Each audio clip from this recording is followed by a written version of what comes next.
Hello, everyone. It's Michael Jaco with Unleashing Intuition Secrets, joined once again by Jim Manning on the anniversary of JFK assassination, which is actually tomorrow, right, Jim? That's right, tomorrow. Yeah, tomorrow. 62 So years. 60, 62? Yep, 62 Wow, years. Mhm. that's amazing. So I mean, you are an incredible researcher. Um, we've done a lot of shows, and you've done Sure. a lot of interviews with James Files, who we That's know right. that was behind Picket Fence. Yeah, James. I spent about 5 hours up in Lincoln, Illinois, filming. He came out with so much that he couldn't do before because he always thought that if he admitted to anything else, that he would be arrested. Because they would never be able to arrest him because that would blow the Warren Commission out of the water. So he was able to get by with that. But since he's in hospice, he knows he doesn't have much time, and so he wanted to come out with everything. But uh, like myself, it was only in recent history that I knew that he was a 28-year member of the Central Intelligence Agency, and he called in daily to David Atlee Phillips, and wherever David Atlee Phillips was, he got that call. If they needed him, David would tell him, "Go to the airport. There's tickets waiting for you." And if they didn't need him, he'd say, "Well, have a nice day." And his number, I believe, was 4214, close to that anyway. And he even had one of those black cards, didn't have anything on it, but it could be used all over the country and maybe the world by people that are deep and dark for medical assistance of any kind and transportation. And I don't know if he still has that card or not, but I heard he had one of those. So many things that uh, come out that make you realize that he was the real deal. Yeah. Yeah, most definitely. And he's talked on our shows before, where he was Yeah. part of assassination teams. Former President Bush, Bush Senior, Yeah. George H.W. Bush. So I've done a lot of research. I've had a lot of people on my show that said that he was not born in America. He was born in Germany, and his father was German, and their last name was Scherf, and they changed it to Bush when they came to That's America. true. I Yeah, believe so you that know too. about Yeah. that too. Oh, good. Yeah. So, Yeah. and of course, Jimmy Files was recruited by George H.W. Bush to be part of this assassin team, and that's where I know Yeah. that Jimmy has gone way down that rabbit hole, talking about all of the things that he was involved in with this assassination squad. Now, when I was in the SEAL Team 6, we would get called up at a moment's notice, and we fly away. We were trained to incredible levels. I've seen and talked to Jimmy, and he is of the same Yeah. caliber and the same training as I had as a SEAL Team 6 guy, the very top. So he had the top training, and he was part of a military. Like, we can't say he was part of the U.S. That's government true. really, but he was part of another, I guess, a U.S. corporation for better terms. What are your thoughts on that?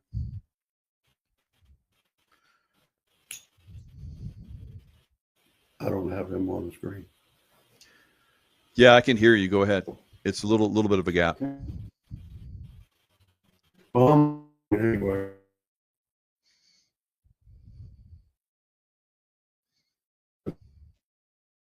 today's problems, and one of the things that we are trying to do at this point in time is to make a connection with the oversight committee. You're back, Mike.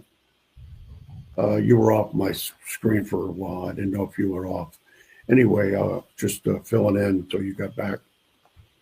Anyway, we are trying to get through to them, and we got a call back from them yesterday, and they want us to send up a request to, I guess, one of her assistants, asking to be able to testify before that committee ends its investigation.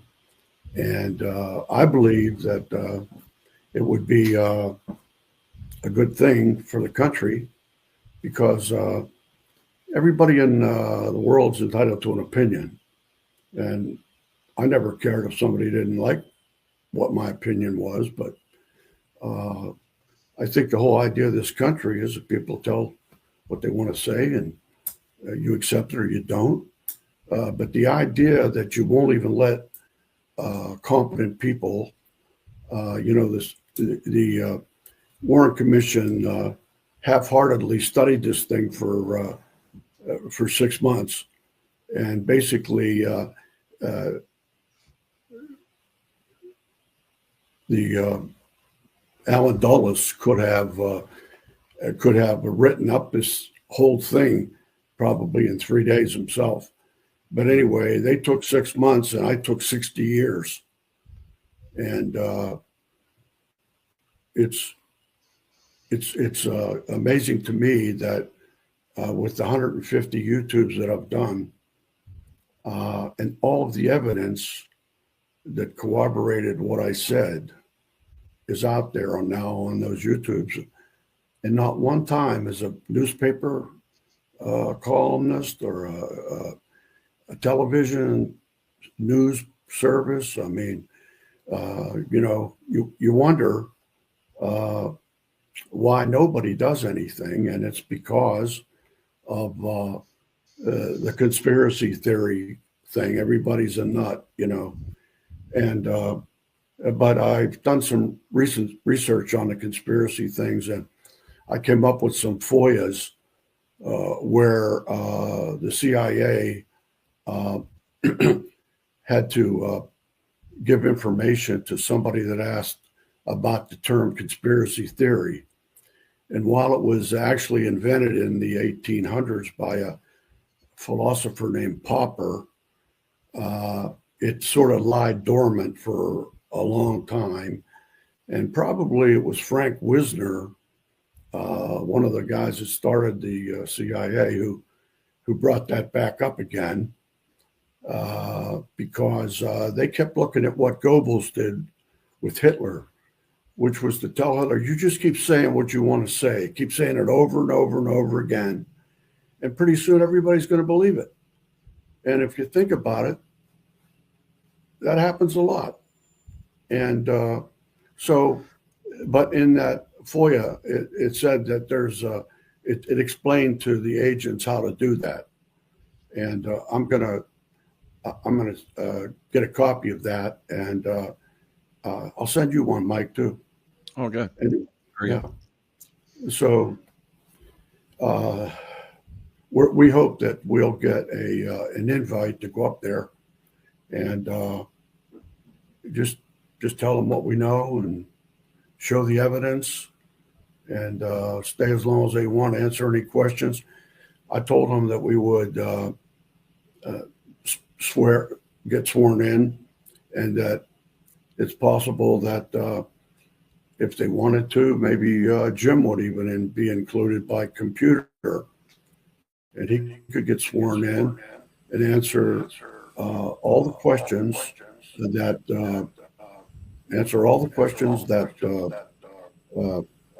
the people on the committee might have. And so I think that right now, with the situation the way it is in the country, there'll be a lot of heat on the president in the next month or two. And if he were to make an announcement relatively soon, actually tomorrow would be the best day, that there will be people coming up to that oversight committee who have another direction that they want to look at. And he might be the president who, after 62 years, brought out the truth. And that's the kind of thing that probably would help him, whether you're a Democrat or a Republican. Absolutely. Well, let's see if we can get Jim. Can you see if you can talk now? Can you hear me now? Yeah, we got you. Good. Okay. Well, that's great. I missed part of what you were saying because of our audio issue, but over the weekend I went to my 45th college class reunion at the Citadel, and I met with Nancy Mace, Congresswoman, Republican from the 1st District of South Carolina. She's going to run for governor in South Carolina, and I'm going to support her. And we're hoping that I've got her Director of Operations contact, and I'm going to send him a package of material, including this podcast, and hope that, you know, it'll also increase our chances that we'll get an opportunity to speak to Congress about and get Jim and Pam to, I guess by computer because of Jim's medical condition, to testify before Congress. But to me, if they know about it and they're not willing to at least listen to what Jim has to say,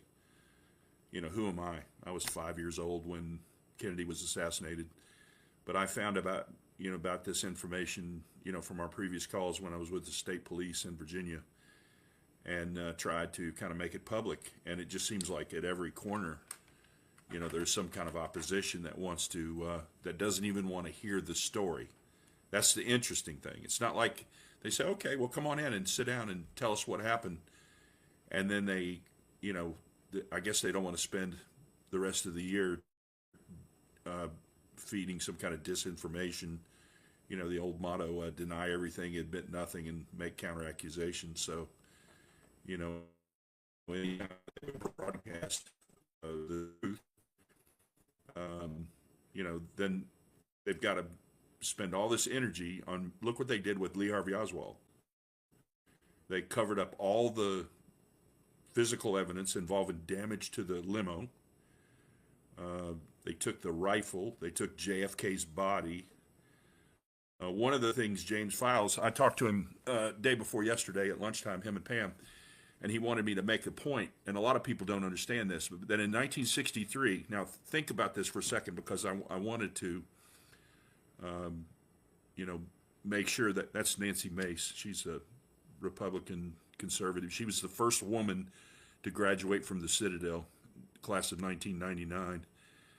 And she's running for governor in South Carolina, but she's a great person. She's the one, if you go on YouTube and put in her name, Nancy Mace, and Cheadle, the former director of the Secret Service after the attempted assassination of Butler, she's the one that ripped Cheadle in Congress during that interview when Cheadle gave all those BS answers. Oh, we'll have to get back with you, and she wasn't answering anything. And they all called for Cheadle's resignation. And I personally think the Secret Service was involved. I hate to say that, but I know they were involved in the JFK assassination, so why wouldn't they be involved in, but back to the point that James wanted me to make on, in 1963, and there's a lot of your audience members are going to roll their eyes when they hear me say this, but in 1963, technically it was not against the law to kill the president. Let that sink in. In 1963, Texas police had the jurisdiction to investigate and prosecute that case. The Secret Service took all the evidence away from them, the car, the gun that they claimed, which was not really the gun used, but they took all this evidence and then made up this story over several months, the Warren Commission, and said it was Lee Harvey Oswald from behind. No court case, no testimony, no anything. And then all these other witnesses that saw, people that said, hey, I heard a gunshot from behind the picket fence on the grassy knoll. Like 40 or 50 people said that. But none of those people were interviewed by the Warren Commission. And if they were, their testimony was not included in the Warren Commission. So could Lee Harvey Oswald orchestrate that after his death? No. I mean, it just shows that the government was behind it all. But Jimmy wanted me to make the point that in '63, it was, elected officials or the president or whatever. There is now, ironically, it was Lyndon Johnson that was behind that. That picture that you just showed a second ago was a reenactment with James Files in 2020 of him standing behind the picket fence on the grassy knoll. That is a plastic Zytel Black XP 100 Remington stock. That did not have a barreled action. And at the time, he was a convicted felon, so he couldn't have a firearm, but he's posing for that photograph. You can see the briefcase on the ground that simulates, Kennedy. But that's a reenactment from about 8 to 10 feet from the corner of the picket fence where that makes a 90-degree corner. From that shot, it's about 29.3 yards. That flyer that you skipped over, if you go back, go these one at a time, and I'll talk through them real quickly. This is a flyer that, God bless her soul, Barbara Honegger put in the Dallas Morning News on Sunday morning. I think that would have been the 18th or 19th of November of 2023. And it showed in there that on November 21st, Tuesday, we were going to do this, presentation at the Homewood Suites by Hilton in Dallas. And we did that to standing room only, members of the news media and JFK researchers and everything. It took 5 hours, and everybody stayed the whole time. And then we had a get-together on the grassy knoll, and James and Pam were selling their books on the grassy knoll, the 60th anniversary of the JFK assassination, and the news media wouldn't talk to him. Now, what does that tell you? So, it's important that President Trump and Anna Paulina Luna, the representative from Florida, that if they really want to get to the bottom line, they need to have Jim Manning and myself and especially James Files testify before this committee. And they can discredit him all they want after they listen to him, but if they put it on national television and let him testify, by some kind of, by satellite from his home or from a hotel or something near where he lives, they could get the truth out there and then let the people decide, what it is. But if they don't let him testify, because he's one of the only people that I can think of other than Felix Rodriguez that was alive in 1963 that's still alive today. And not only was he an eyewitness, but he's the guy that pulled the trigger. So, you can read 10,000 books about the JFK assassination, but you won't really know what happened. And it's so compartmentalized. You know how that is in operations. Only the few people that were involved know the real truth about it. If you want to know the truth, you have to listen to the people that actually did it. But after he told the story, you could jump up and down, call him a liar if you want, but, the people need to hear his story. A lot of people believe him, and there's a handful that don't, and it's because these professional people that have tried to discredit him, like the story that came out tending to his daughter, Kathy, was being born in November of '63. Well, that's not true. That was a story to discredit, it was make counter accusations, right? His story that he was there. Kathy was born in '66, and Jimmy's really funny about it because he says, hey, because Kathy wasn't born until '66. So the story that's out there that he was in Chicago because his daughter was being born is just pure BS. And but some people will hear that one thing and go, oh yeah, see, he's lying, which I haven't ever heard him lie about anything. You want me to talk about these pictures real quick? I can't hear you now. Can you hear me? Yeah, so I remember one time, I'm gonna have to mute you because it's strange. All right, so I remember one time Jimmy came on, he was talking about free falling and stuff like that, and as a free faller, high altitude, low opening type guy, I know how that works, and he was talking about that, a mission that he was on. So this picture right here is a B-54 Saddam. It's a backpack nuke. and this is obviously a guy free falling. So I was trained in all this. So all the stuff that I've heard Jimmy talk about over the years, it's like I said, he is trained to the highest levels of the military industrial complex's capabilities, and then he's told stories of how they would come get him. I've been called up. A helicopter came to get me one time. He talked about that, and I was taken to a airport where there was a jet waiting. So that's only reserved for people on the highest levels. And so obviously he was at that level doing missions on that level. And we've talked about a lot of these missions.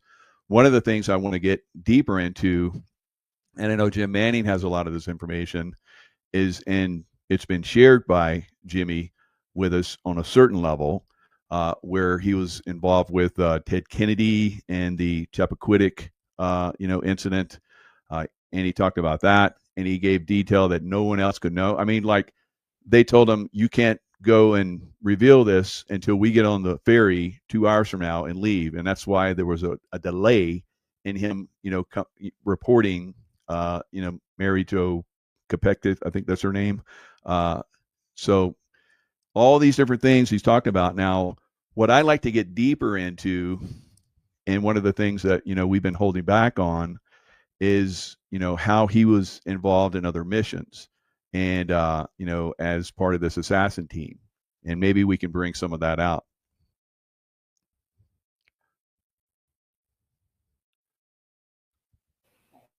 I can tell you about one.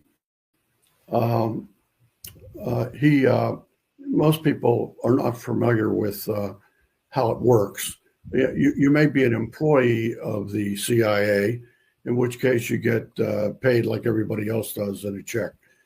However, a lot, and maybe most of the people that do the dark work are what they call contractors, but they used to call them mercenaries, which Jim liked. And so he was that type of guy. He would be in Illinois, and he'd be working along with his buddies in the outfit.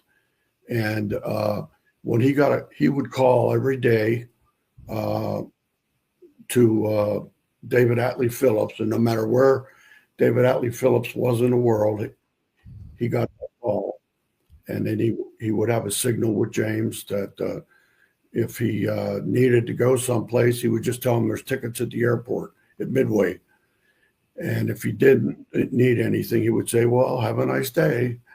And Jim would report through getting to him that he was the Sandman, and he had, I think it was 4412 or something close to that. His number, he'll tell us when it comes on. And so that was one day they called him, and he had to go to Washington, D.C. And the problem was that there was a Soviet colonel, KGB colonel, that was stationed at the embassy there, had been there for a while. And he had the police got the CIA involved because he was a colonel in the KGB. And so he had roughed up a few street women after he had his way with them. And then some of them got pretty damaged. And so they were so damaged that they actually reported it. So the detectives ran down who it was. Then when they found out who it was, they brought the CIA in on it. Now, what they did was they set up a honey trap, and the honey trap was where they used a girl, and they used somebody that had done work for them, and that a lot of people who have followed these things in history know. She was the lady that ran money and information back and forth between Sam Giancana and Jack Kennedy.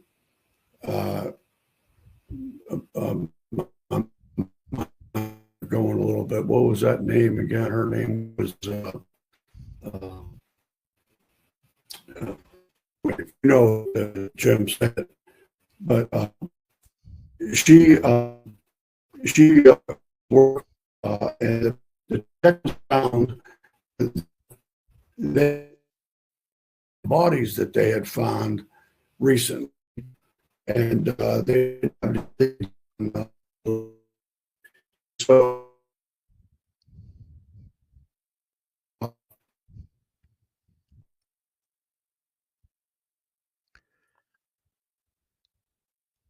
he, and he took her to a motel, and of course they were outside, and they were listening, and he started to beat her up pretty bad, and so that's why Jim was there.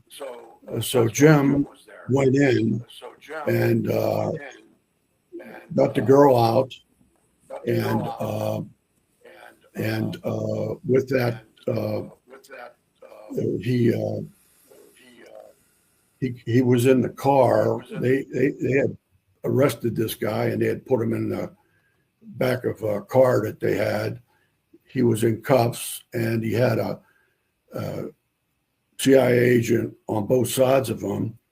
And Jim was in a jump seat facing them, and he was talking to the guy about we're going to turn you into a double spy. You're going to work for us now. And the guy was laughing at him and making insinuations that Jim didn't like. And he said, "You can't do nothing to me. I got immunity. I have diplomatic immunity." And he says, "We can't do nothing to you. We can't, blah, blah, blah, do nothing to you." And he pulled out his 45, pulled it up, and 6 inches from his head, he shot him between the eyes. And unfortunately, that temper tantrum was a little hard for him to deal with David Atlee Phillips and his bosses. But anyway, that gives you an example of the kind of things that he did. Yeah. So Jim, I know a lot of people would not survive that. In the yeah, CIA. right. Yeah, Yeah. So he yeah, must have been very high up. They must have really loved him a lot. So, yeah, uh, yeah. and that's why he's still alive, because he's always That, done a that very good job. name of the girl came to me. Judith Exner. Mm. Judith Exner Campbell was in there somewhere too, but that's the name. And she was pretty famous for being a favorite of Jack Kennedy and both Sam Giancana. Anyway, Jim said she slept with a 45 under her pillow, so she must have been a tough girl. No doubt. Yeah, So there's many stories like that. I know that you, like you said, you talked to Jimmy for quite some time, and he revealed a lot of stuff. Now he was hoping to reveal this stuff to some type of commission, uh, uh, uh, and maybe that will still happen. We're hoping that will happen. So we've touched base with a lot of different people, but we know with this administration, uh, I guess they have a lot on their plate, so they're not they're being very choosy what they focus on, yeah, unfortunately. But like you said, Jim Manning, that's it. Tomorrow would be a good time for them to go. Okay, we're really going to like open this can of worms on this. So that would be great. Now there's well, another one, and I'm gonna move over to Jim Scott. yeah. And Jim, you talked to me one time about. Hold on a sec. Before you unmute, Jim, let me say, and then I'll mute because it's a feedback. There you go. Thank you. So when you were telling me about the train incident, I think in an African country, South Africa or something, I forget where it was. Is that something that we can talk about? And then all of these different things, maybe when Jimmy comes on, he can verify. Go ahead. Okay. Okay. So, can you hear me? Okay. Okay, so what you're talking about is the Blue Train massacre in South Africa. And the Blue Train is a luxury train similar to the Orient Express. It's a very famous train. It is blue in color. You can look it up online. If anybody in the audience wants to look at it. There is a story online, if you can find it, about this. But if I remember correctly, Jimmy led a 14-man team, and they had their target was members of the government in South Africa, and basically the entire cabinet was going to ride the Blue Train from one point to another, and they infiltrated the train as passengers, and when it left one stop and was headed to another stop, where there was some distance, where they had a little more, they had some time, they began assassinating the members of the train. And once the train got to the next stop, as the people got off the train, there was a team waiting for them there to ambush people getting off the train. And actually, witnesses to this said that they could tell that some of the gunmen in the team were Caucasians that were in blackface, that they were wearing makeup to look like blacks, and then others had like balaclavas on to cover their face and maybe makeup around their eyes, that kind of thing. But there was an explosive charge that derailed the train, and it went off the tracks down into a lower area off, like rolled off the tracks. And then the ambush continued, but virtually the entire cabinet of South Africa was murdered in that operation. That's called the Blue Train Massacre. Some of the other stuff, if you remember, Jim's history is 28 years doing on and off with the agency. He's worked, and in the agency, they like when they talk about Central America, they call it the Central Hemisphere or the Southern Hemisphere, that kind of thing. So there was operations. There was a mission called the Dawson Island Raid down off the tip of South America. There's a small island called Dawson Island. One of the people incarcerated there was Orlando Letelier. He was basically kind of rescued from the prison and brought back to the United States. They turned him into like a double agent. And then he worked in the embassy of Chile in Washington for a while, but apparently was not performing the way they wanted him to. And after rescuing him at the prison at Dawson Island and putting him as a double agent in the embassy of Chile, he went to the Falcando Mining Company in the Dominican Republic and got apparently like a couple cases of 60% nitro dynamite, and he made 2 bombs out of that dynamite, and they had the same lot number. Now, he would be the only person other than that foreman that gave him the dynamite that would know that. And both bombs, the one that bombed Cubana flight, I think 455, it was a Cuban airliner that was blown up. And then the bombing on Embassy Row, I believe it was September of 1976, assassinated like a Chevy Malibu, I think. There was a couple other people in the vehicle with him, but the vehicle blew up and injured the other folks. Maybe killed, there were 3 people in the car, I think, in it. Ronnie Moffat or something like that, and maybe his girlfriend or wife or something. And it killed 2 of them, and 1 was injured, something like that. And but Orlando Letelier was killed, and it was right on Embassy Row, middle of the day, that kind of stuff. So Chappaquiddick, as you've alluded to, he's told us the story about what really happened there. Ted Kennedy drove. He was basically tricked to bring Mary Jo Kopechne down to the Dyke Bridge. When they got down there, they smothered Mary Jo Kopechne, put her in the back seat of that black Oldsmobile, and then Jimmy claims that he drove the car off the bridge into the tidal pool. And Ted Kennedy wasn't even in the car. So what's really ridiculous is when he gave the press conference a couple days later. You remember he was going to run for president in 72. Right. And the CIA needed some way to control him. So he's basically became an accomplice to murder The rumor was is Mary Jo was pregnant by him, so they were doing him a favor by having him, having her go away. But the problem is he caused it, and so basically when I was a Virginia State trooper, he would have been charged with manslaughter and gotten 5 years in prison for killing somebody by driving recklessly. And everybody speculated that the long time before he reported the incident through his lawyer to law enforcement after he ran the car off, because they found the car in the tidal pool the next morning, and the sheriff's department was down there and everything, recovering the car, found the body and all that kind of stuff. But he didn't report it till well after that. But the reason why was because he needed to get Jimmy and the other two guys on the team, which was the E. Howard Hunt and Frank Sturgis, he needed to get off the island, because the only way off the island was the ferry. And the only reason that he turned when he came up, if you research this and look at the map of Chappaquiddick, from the cabin or the cottage that they rented that had the party at, if you drive up to the T intersection, it's a left-hand turn to go to the ferry.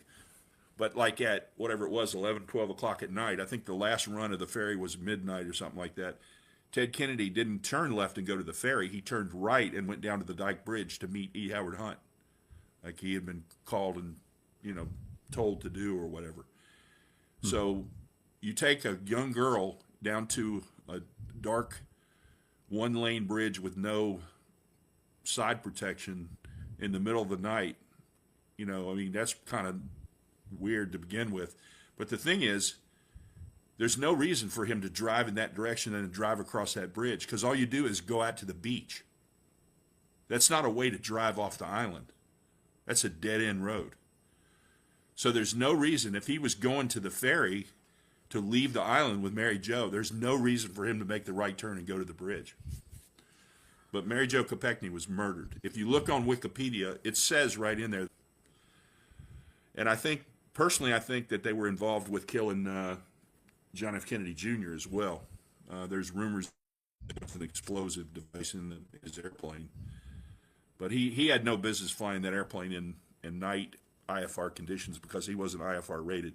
But if you'll run your arrow again right there behind that disheveled-looking long-haired guy with his hands, which you can't really tell in the photograph, are bound by right behind Che Guevara, which was the Cuban, he was a revolutionary. That's James Files. And the picture of the guy standing to the left, which would be to Che Guevara's right, that's Felix Rodriguez. He's a famous CIA officer. And when he tells the story about this, he says that some Bolivian captain, well, he's wearing a Bolivian captain uniform. He's the one that did it.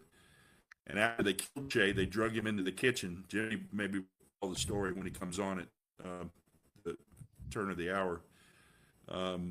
They cut Che's hand off. One was mailed to Fidel Castro, and the other one was mailed to the CIA Langley headquarters. And to this day, it's my understanding there's a glass jar with formaldehyde with Che Guevara's hand in it on the mantle at either Felix's house or at his little museum down there in Miami. This is a famous picture that was taken January 22nd, not November 22nd, but January 22nd, 1963, in the Luna Hotel in Mexico City. This is the only known photograph of the CIA's Operation 40 group, and it's only part of the guys that were on the crew. On the left side of the picture, bending over with a cigarette in his right hand, kind of laughing, is Felix Rodriguez. Now, in a previous show, I think I misspoke. The next guy is Porter Goss, and I said it was Barry Seal. I had him reversed. The guy with the glasses on is Porter Goss. He was the director of the CIA later under George W. Bush, because his daddy, George H.W. Bush, told him to make Porter his, and he knew, because they were, George H.W. Bush was the recruiter for Operation 40, and he recruited Jose Correas Posada and Jimmy Files. At the time, his name was James Earl Sutton. But that third guy on the left side is Barry Seal, the pilot that was made famous in the movie American Made. It was a Tom Cruise movie, flying guns to Nicaragua and other places in Central America and flying loads of cocaine back into Mena, Arkansas. And the CIA connection there was Bill and Hillary Clinton. Across the table from Barry Seal, the third guy on the right side, is James Files. So if you've just seen a picture of James Files with Che Guevara and Felix Rodriguez, the other Operation 40 guy that's on the left side here, the first guy, you've seen a picture of him with Che Guevara in Central America, and you've seen a picture of him with the Operation 40 group in January of '63 in Mexico City. They were already planning to kill Kennedy.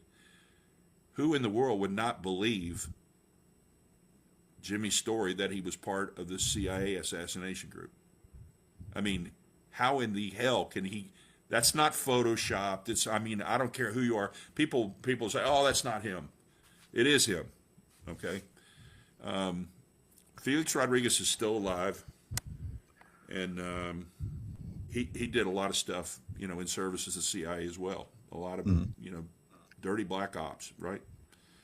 And they Right. do So it let me jump over to go ahead.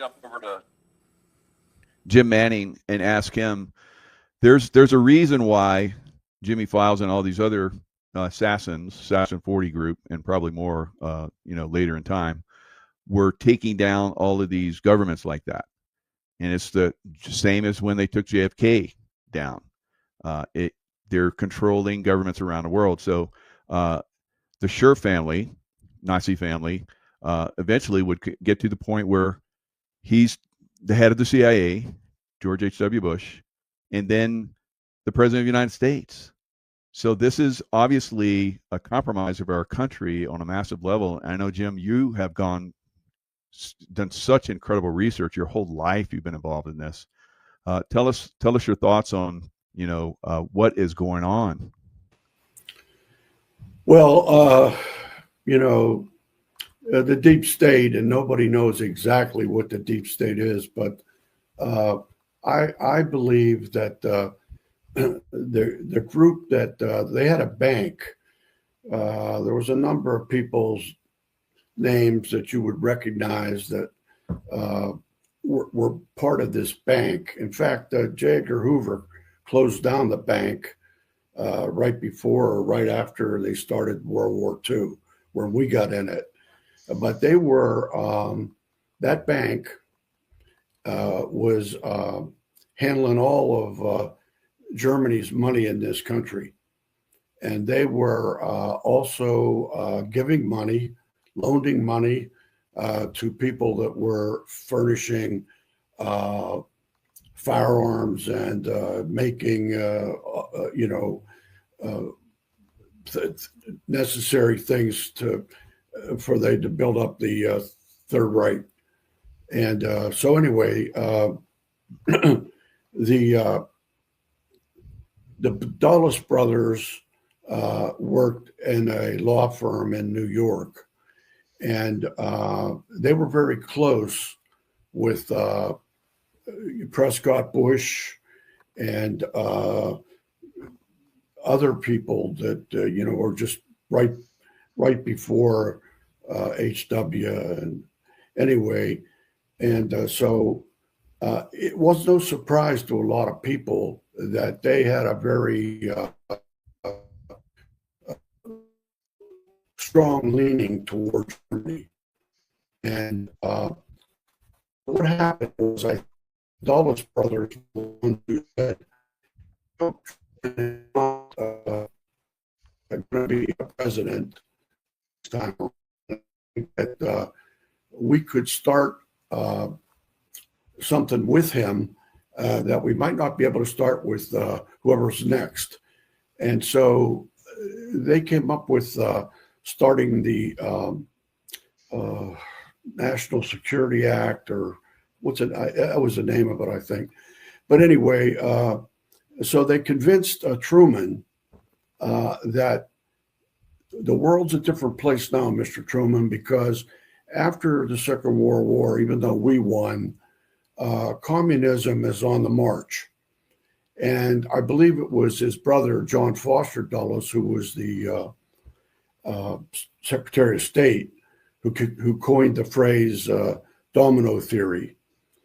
And they convinced Truman that what would happen is we'd lose Vietnam, for example, then Laos, then Cambodia, and so forth, and then the same thing in Central America. And so he said, there are times when we will actually have to kill people. And that was called executive action. And they convinced him that he had to approve that, and he did. Well, that was the first part of the plan. The second part of the plan was now we have to not be able to tell people that we did it. We did it, or what we were going to do it. And that was plausible deniability. So they went back to Truman and they talked to him about it and tried to convince him. And he said, no, absolutely not. And then they left. And sometime very close to that time, Allen Dulles, told the Congress that Truman had approved it. And so they passed that particular article. And Truman was so upset that he wrote a real stinging letter in the Washington Post. But the Washington Post has always been part of the CIA. The Grahams, they owned the Washington Post. And the husband was a big drinker, but Catherine Graham was a real business person, and she was an actual CIA agent. And also, they hired Ben Bradley. And Ben Bradley had been in intelligence before and some journalism. And so they hired him as the editor of the Washington Post. Now, he was such a connection to the CIA that he knew his sister-in-law was going to be murdered. And her name, her Mary Pinchon Myers, whose husband was a one of the top CIA agents, and that had gotten divorced, and Mary was finally became a paramour of John Kennedy. In that month before he died, his wife was on a sojourn of some type, gone for most of the month, and he was visited by Mary Pinchon Myers.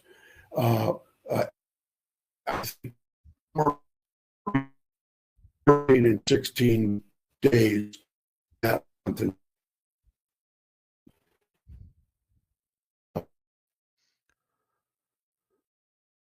Used to have coffee clashes with people that she had been friends with for years, wives of CIA people.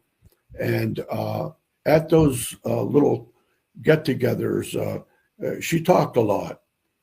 And at one of those get-togethers, she said some stuff, and that lady approached or called her now divorced husband and told him, I think you ought to talk to Mary because she's talking a lot about what's going on over at the company, And so he then got involved with James Jesus Angleton and Ben Bradley, and they decided to kill her instead. So she was shot by a CIA agent in Georgetown along the Chesapeake and Ohio Canal, which runs along M Street. And so it's just one more story of many because of the assassination. Wow, that's incredible. So I'm gonna shift back over to you, Jim, and maybe we can go through some of the pictures you shared with me.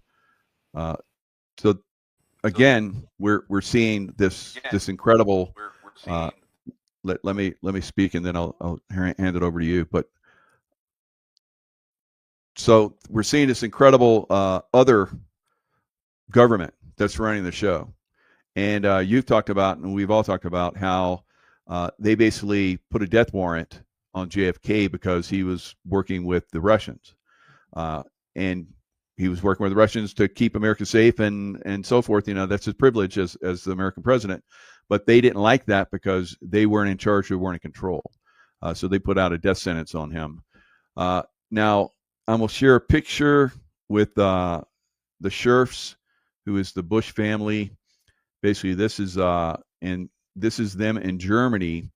So they're with Otto Skorzeny, who was a very top level special forces guy in Nazi Germany. Reinhard Gehlen, Martin Bormann, Joseph Mengele. We know all about him with the medical stuff. But here's George Scherf Jr., who would be George H.W. Bush, and here's his father, George Scherf, who eventually would be Prescott Bush. So Prescott Bush, as we know him, was born in Germany, served in the German Navy, and his son, George Scherf, was born in Germany as well. So obviously not eligible to be an American president, but he was. Of course, both of them are running the government of this deep state and making decisions and so forth, like we saw. We know that George H.W. Bush was at the scene. There's pictures of him at the JFK assassination. So, what are your thoughts about that? And Jim, and I'll share some of your pictures here in a second.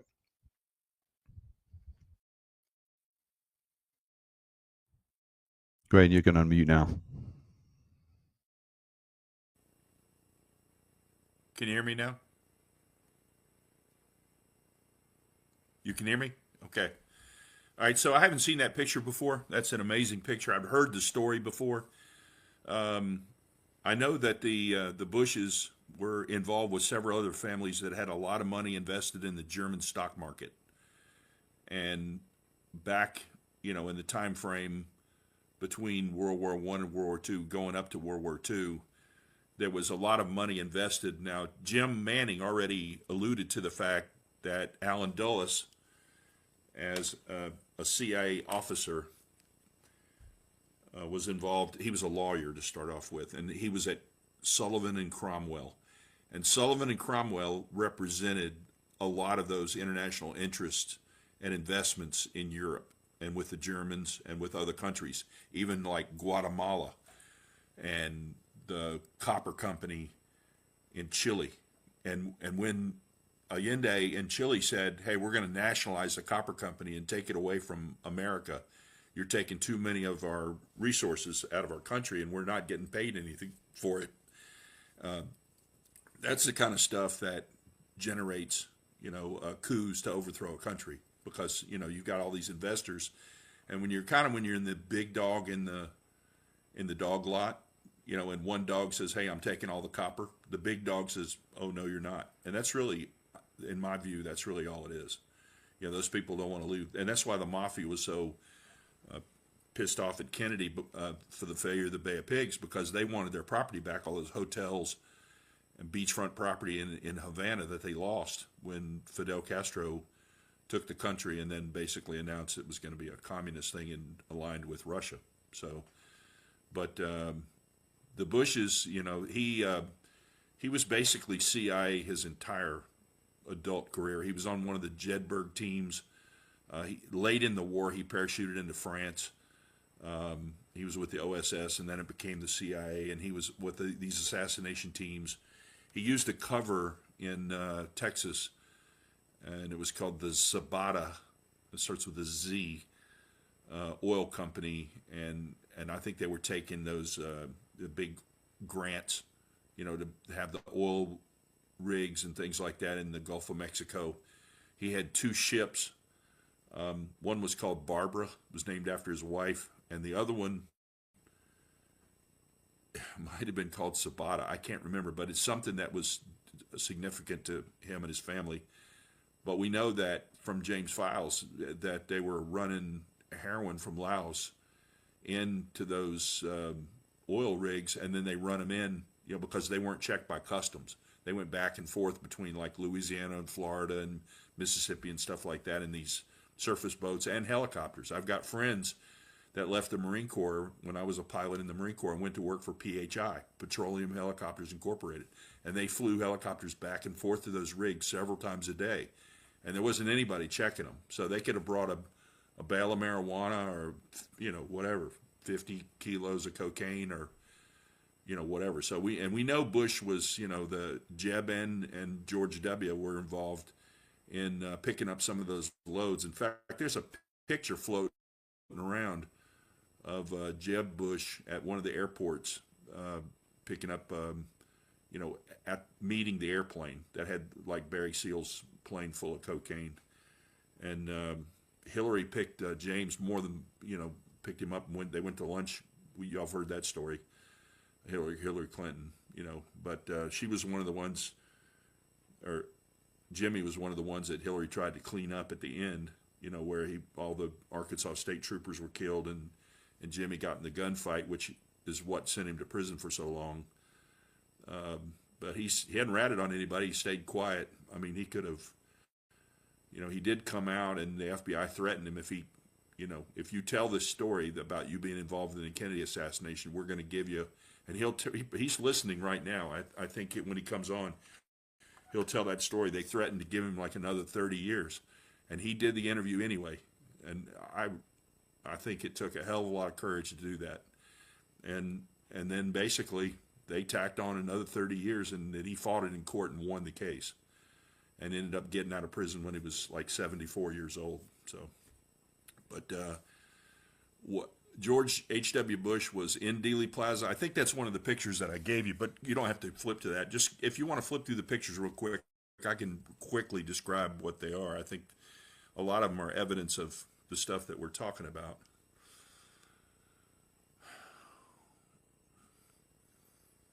So I just hope that, and also to the audience while you're doing that, there's a book, Primary Target JFK, that Pamela Ray Files wrote. You can get it several places, Author House, or, you can get it on eBay, and you can buy it directly from them if you want a copy that's got Jim's thumbprint in it and his autograph.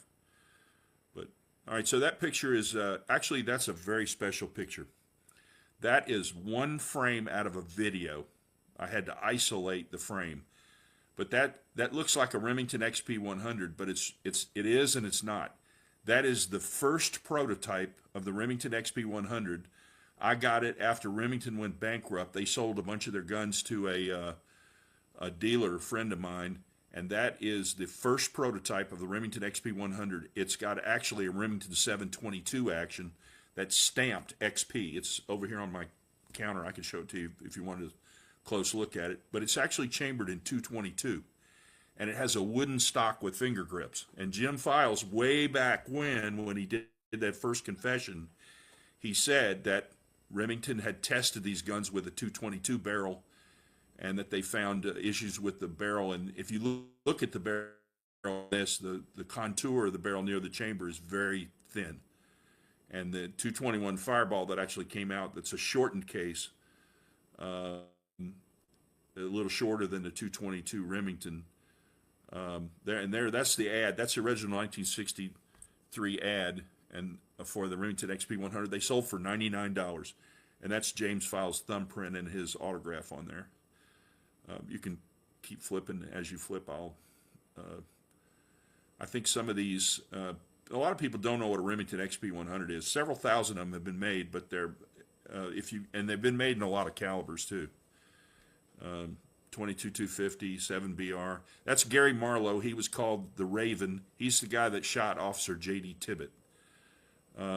Gary was working with the Mafia, and Sam Giancana had told him not to let anybody know he was in Dallas that knew him. and he was tasked with killing Lee Harvey Oswald. And he was over there looking for Lee. Lee was supposed to be walking with his pistol from his boarding house to the movie theater, and he bumped into J.D. Tippit. J.D. was a friend of his from the Bay of Pigs operation, and because he was told that nobody could know he was in Dallas, he killed J.D., which I find bizarre. I mean, since they'd worked on a black op together, it seemed like he could just say, hey, dude, don't tell anybody I was here. You know what I mean? I'm not sure I could kill one of my close friends just to, but he did it. Shot him with a .38 Special Colt. So that's the guy that really killed J.D. Tippit. This is kind of a famous picture, and there were these 5 guys were arrested. Turns out they were Mossad agents, and they're dancing in a parking lot behind a van, and that's the World Trade Center on fire behind them. So it's they were questioned. They were held for several days, and Mossad worked out a deal to get them released. But they were questioned, and they were actually interviewed back in Israel, and they were asked what were they doing there, and they said under testimony. There's a video online you can look, and says we were there to record the event.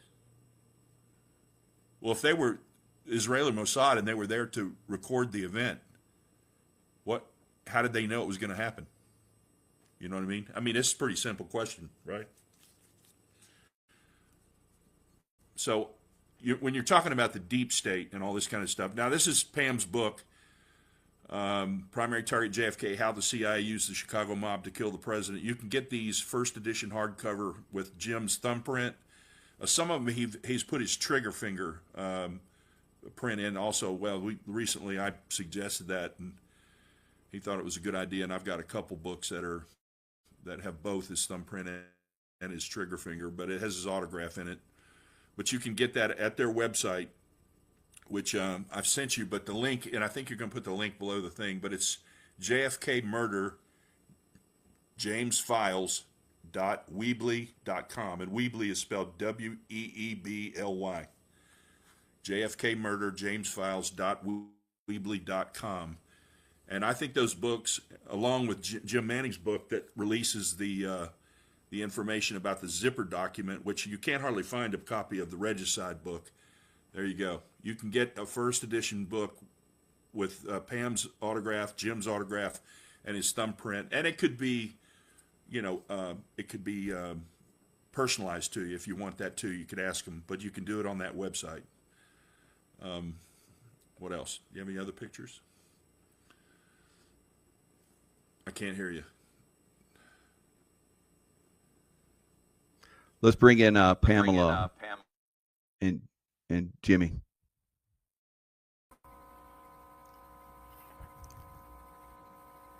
Here's James here, guys, and we're gonna be James. Can you tell us a little bit about your background in the CIA and how that happened?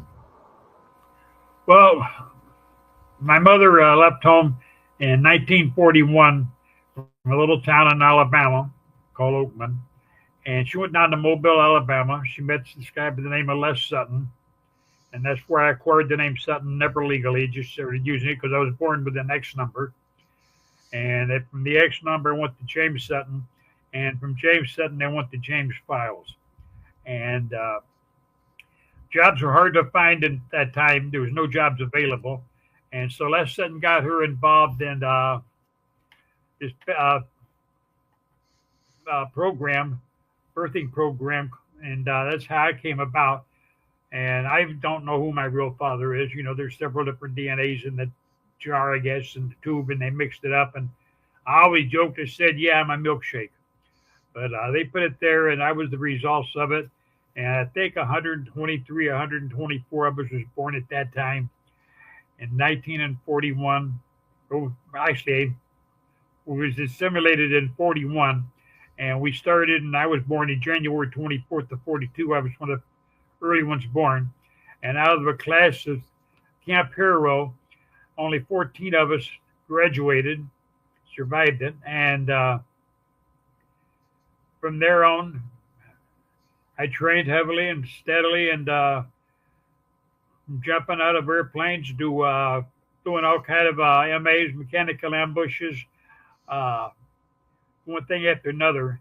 And as a kid, 10 years of age, I was able to throw a knife 35, 40 feet and hit the target every time of a human being they had pinned up, what we'd call the kill zone.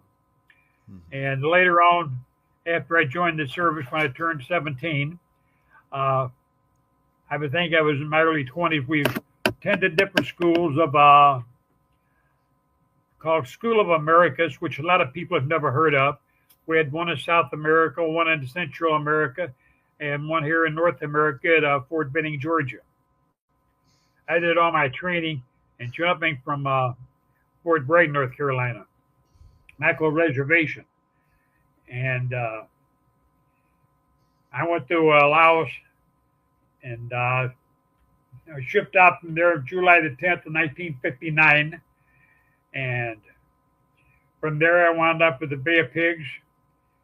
From the Bay of Pigs, the Kennedy assassination is known through in the rest of my life. Most of it is in the book Primary Target. And not all of my life, but some of my life. I made some of the points there. My wife does not know everything that I did. And a lot of people said, oh, why didn't you take your wife's name if you wanted to get away from the name of Files or something? And I said, why? My wife's first name is Pamela Ray. Then I'd be known as James Earl Ray. Would that be any better than James Earl Files or James Earl Sutton? And people used to laugh about it, And so I just kept the name Files, and I did federal time under the name Files in the short stretch, which was in Oxford, Wisconsin at the FCI. And then this last case I had was the one where I went to Stateville for the shootout with the cops. And anyway, while I was there, Pamela contacted the officer that got shot. And he told her he was very upset with the government because he felt to say who he was up against because they didn't give him the details of me or my career. And Pamela's got that on tape also. So she called him. She told him that we was doing a book, and she had my story. And she wanted to know if he wanted his side of the story told, and he said yes, definitely. And he claimed over 50 rounds was fired. The government never told him who he was up against, and he said he was upset over that. And a couple of sentences later, Pamela said, "Well, Jimmy said you had a $50,000 contract on him." And he didn't say yes or no. He just laughed a little bit. And then he said, this is when he started in about the government. And were you still working for the CIA at that point yeah. when that happened? I was still employed by the agency at that time, yes. And Eugene Habenfuss had been shot down while I was doing federal time. They had a couple of agents come visit me at the Oxford FCI. And they asked me my own opinion where Oswald was shot down at. The plane with that lady was shot down at in Central America because it was one of my old theater of operations. So I told them what they should do and how to get him to take him out because I told them that Eugene would talk. And they didn't do it, and he wanted to spill the beans on everybody. And he was from Marriott, Wisconsin. What scandal was that all about? That was about the fat lady. That's when we were supplying the Contras and fighting with them and all of that. Iran-Contra. So anyway, from that, and then the operations in Vietnam and operations are basically around the world and in Eastern Europe, where I got blown off the cliff by a Hi-24 helicopter, which is Russian. It was firing rockets at me, and I was dealing with it with a carbine rifle and a 9mm, and helicopter won. I got blown off the cliff, and I got severely wounded and hurt, and I spent a lot of time, and they sent Bruce Bradchick halfway around the world. They sent me to Sweden, or Switzerland it was, and Bradchick flew him over there because he worked on the computers, and he had located me a lot of times when I would be lost, and they had lost track of me, and he helped me get back on my feet, and it took me about 6 months where I could walk again. And like this time, I've been laid up for the last year and a half, going on 2 years now, where I'm bedridden and I'm restricted to a wheelchair, and I have to have help getting from the bed to the wheelchair, and from the wheelchair back into bed. And so I'm 83 now. I'm going to be 84 in January if I make it to January.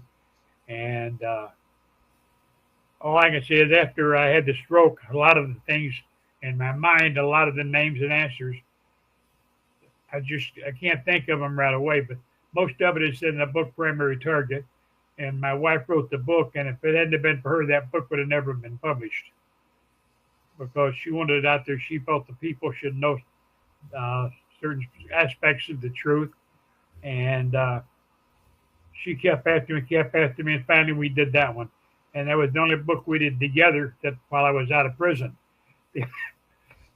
Excuse me. The other two books that she did, I was in prison, and she wrote 3 books altogether: To Kill a Country, Interview with History, and the third one was Primary Target.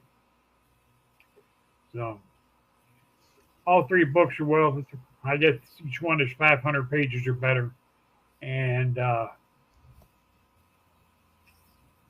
they carry a lot of the stories in there and a lot of the things there, and I put a lot of pictures of my artwork in a couple of the books, and she's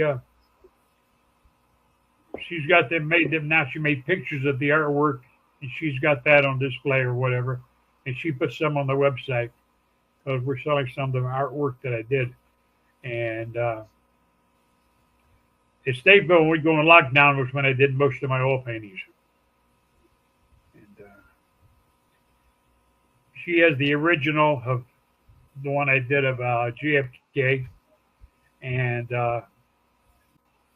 I sent that one to Bruce Breitscheck, which you've probably seen him in some of the interviews with me. And him and I have been friends since 1969. I'm 9 years older than Bruce. And I was come back from the Central Hemisphere, and I was looking for a place to work out. And so David Phillips recommended a place up on the north side of Chicago, and I went there and I found this young kid working there. And I didn't know he worked there. I thought he was just training. I asked him when he got through training, I said, "How often do you train here? But I'd like to train with you." And he said, "I work here part-time." And I said, "That's better yet." And so we started training together. And he still laughs about, talks about it. My kicks were pretty hard, and he took it. And like he said, I used to kick the devil out of him, 2-3 times a week when I was home. I'd train there. And he wound up owning, I think it was nine martial arts studios altogether on the south side and north side. And we've been friends since 1969. And he's got over 900 visits to Stateville to see me. And that's all booked and logged and registered with the Stateville. Because you have to sign up every time you come in, so they've got all that on record. Very good. So, thanks for sharing all that. So, yeah. Jim Manning, you've done a lot of time with James and Pamela. What stands out in your mind, and what can you ask James? Hi, Jimmy. How are you? My wife, Pamela. Huh? Jim Manning. Okay, yeah, I'm pretty good. How are you today? Yeah, fine, Jim. How are you today? Are you okay? I'm doing good. Yeah, doing good. The thing that stands out most about Jim to me is that the thing that people don't really understand that much is the way he was born and the way that he had to go through. I'm not hearing you. The voice is cutting out. Voice cutting out. Anyway, it's spinning, but anyway, I think that possibly from the response that I've gotten from the YouTubes that we've done together, they're overwhelmingly in favor of not only that he was the shooter, but that he was his life led him that way from birth with that naval birthing program, Camp Hero. There's a lot of stuff there that people ask me about. Of course, I don't know much about it, but it got to the point where Jim did what he was told. He did what he was told in the Army. He did what he was told when he worked for the CIA, and that's the kind of guy he is. He's a plain guy, very bright, extremely bright, but he didn't make a connection that a lot of people would make in killing, and so that really stands out to me. That his birth and growth had a lot to do with who he is, and the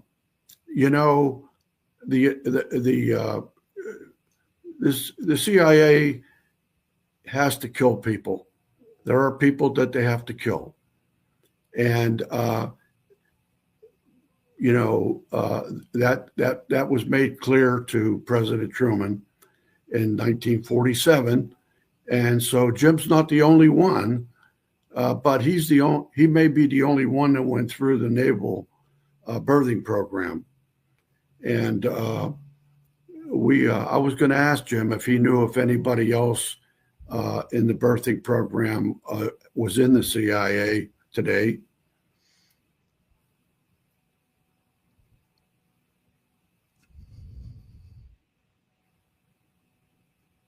Every now and then. Go ahead. Did he hear me? And so we lost you before, and I only heard a few words that you said. Every so often, I heard a couple words. Yeah, well, I was going to ask about if any other people. I don't know. I'm not real good at this TV stuff. Let me try it. Now, can you hear me? Yeah, go ahead. I hear you. Yeah, I hear you, but I don't hear Jim. Jim Manning. There's two Jims. Okay. Ask you if you knew anybody in the birthing program that left Camp Hero with you and then was with the CIA. I don't know anybody.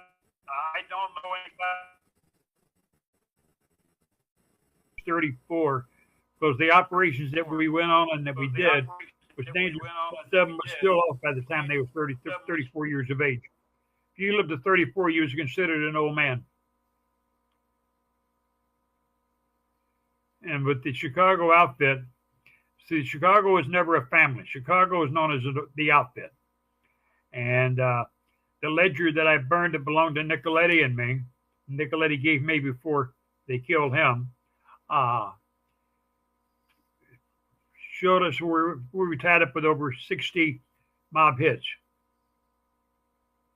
And that's why the FBI wanted it so bad. And basically, the one book, babe, could you hand me that book back there? Our book? Yeah, oh, not the spiral notebook. This book here, I don't know if you can see it, but on the bottom, on page 50, it talks about when the FBI kidnapped me and tortured me, and they admitted they failed to bring me to speak of any crime that I had been involved in. And so, basically, the FBI, they've known about me forever. They chased me for many years. And Zach Shellen is the one that finally arrested me on the hijacking ring. And there's a episode, it's a 2-hour episode on the Daniel Seifert killing, which I did not participate in, but it tells about the Chicago mob and how we handled things and did things. And like I told Pamela, we ruled from the west coast of from the west border of Pennsylvania all the way to the Pacific Ocean and from Canada to the Gulf. Everything they ruled. We took no orders from New York. New York absolutely had no power over the outfit in Chicago. There was 5 families in New York, but they was always squabbling with each other. And I think, and it's not just me saying it, it's other people saying it, it's in New York. And 69 and 70, Chicago, I mean, we went off the marks with the executions and everything else. And Daniel Seifert had turned informant, and he was going to testify against the mob on the International Plastics Fiberglass Company in Bensenville, Illinois. And they killed him with his wife and son there. And it was a botched hit, and they sent two young wannabes, and they claimed that Joey Lombardo and Tony Spilaccio did the hit, which was incorrect, because somebody with an indictment on them, a federal indictment, would never go on a hit like that, would be tied right to the outfit itself. The outfit used a couple of no-name youngsters that if they got caught, they could deny any connection to them with the outfit. They would never send unknown hitman to them. And that's why they failed to send Chuck and me. And I was upset because they didn't send Chuck and me. And I wound up, it was the botched hit, but they killed him. They did what they're supposed to, but it was a very sloppy job. And if you ever get a chance, watch Chicago's Deadly Associates on YouTube. It's a two-hour feature, and it's well worth watching. And it's very interesting. But they've got a lot of the facts wrong in there. Jim, if you can hear me, tell the story about Jimmy Hoffa. Jimmy Hoffa? He was at the restaurant. Yeah. His driver went in to get coffee for him, and somebody walked up alongside the car. Jimmy rolled the back window down because he was sitting in the back seat, and he was shot and executed. And a blanket was thrown over him in the back seat, and he was drove out of there in that car. Went to a sanitation plant, and I believe it was in Broadview, Michigan.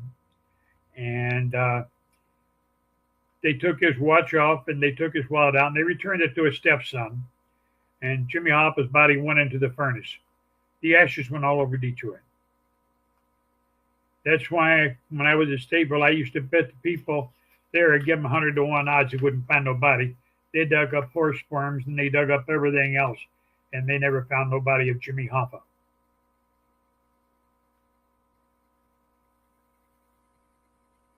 Because Jimmy Hoffa wasn't buried. Jimmy Hoffa was incinerated. And it was just like at Tony Accardo's home. When they pulled the jewel heist over on Michigan Avenue, the guy they robbed was a friend of Tony Accardo's. Tony Accardo grew up in the 42 gang. He was also a gunman for Al Capone. So Tony Accardo and his own right, hitman, what you want to call him. And me and Tony Accardo got along real well with Sam Giancana.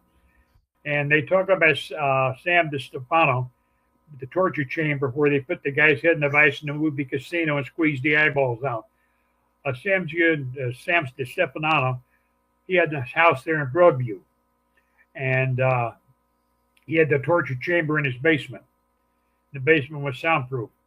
And I wouldn't go to Sam's house there, just Sam DeStefano. And don't mix him up with Sam Giancana. Sam Giancana was a nice guy compared to Sam DeStefano. And Sam DeStefano, he was actually a little bit crazy, just a whole lot. And he had that reputation of going to court in his pajamas and shopping in his pajamas and everything else. And I had actually seen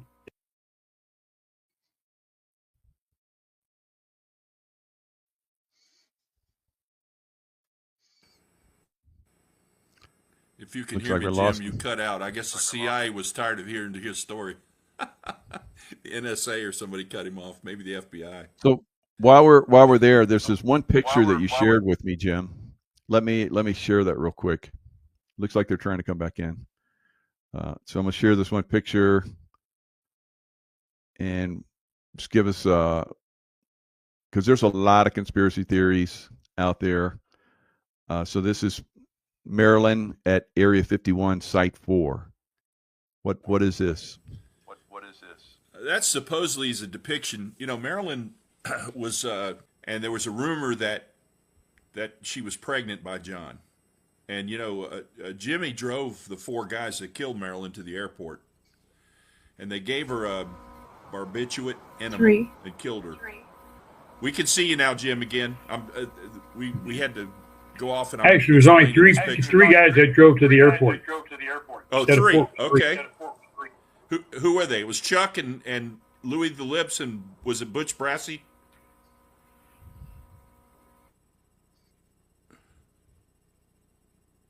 Who were the three?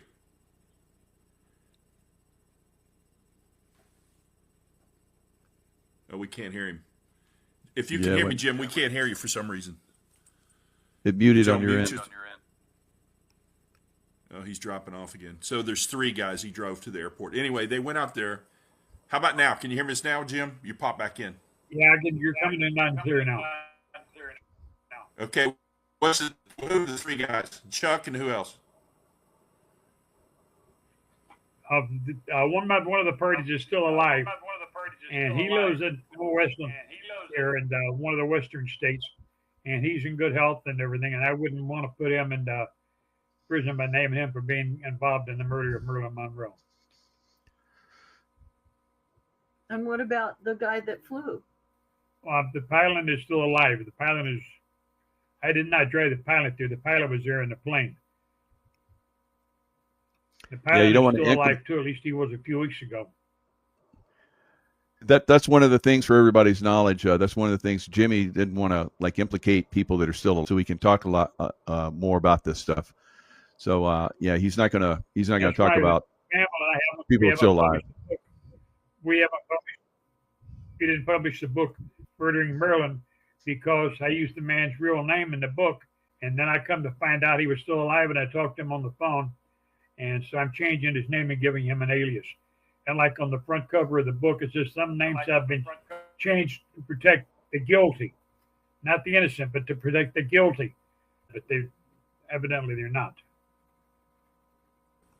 But to answer your question real quick, Michael, Yeah. this picture is an artist rendition. Can you hear me? Yeah, go ahead. Yeah. Okay. So basically, this is an artist rendition of the sport model that Bob Lazar outed. It's Bob a Lazar. craft that about 52 feet, in diameter, and it's got a cyclotron in it. It's radioactive. If any of your audience ever come upon one of these UFOs, don't get near it. But anyway, the rumor was It'll burn your that skin John red. F. Kennedy, John F. Kennedy and Robert were read into the Majestic 12 program, and they talked to Marilyn about it in bed, I guess trying to impress her. And she started talking about it to an art dealer in New York on the phone, James Jesus Angleton, and via the agency, the counterintelligence, they had Marilyn's phone bugged. And they had bugs in the apartment. So they had dirt on John and Robert, right? Supposedly that team was let in, and you can correct me if I'm wrong there, Jimmy, but when the team got there, I'm not sure one way or the other whether she was already unconscious from being drugged or something, but supposedly Robert Kennedy Sr. is the one that let him in Marilyn's house there in Brentwood. And they gave her some kind of a That is correct. barbiturate enema. That is correct. But the bottom line was Marilyn was talking about this information, and there was a letter. It's called the Byrne Memo, and I think Jim Manning probably knows about it. But it's a document that was found, and it basically says, if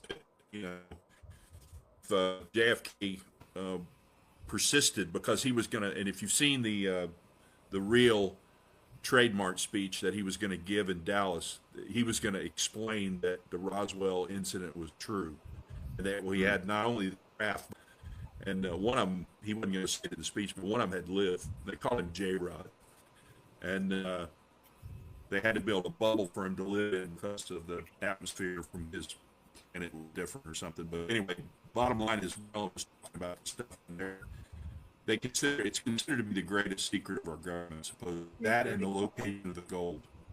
I understand it's not anymore. And Jim probably's got some comments about that. Oh, please. Well, If anybody has any questions.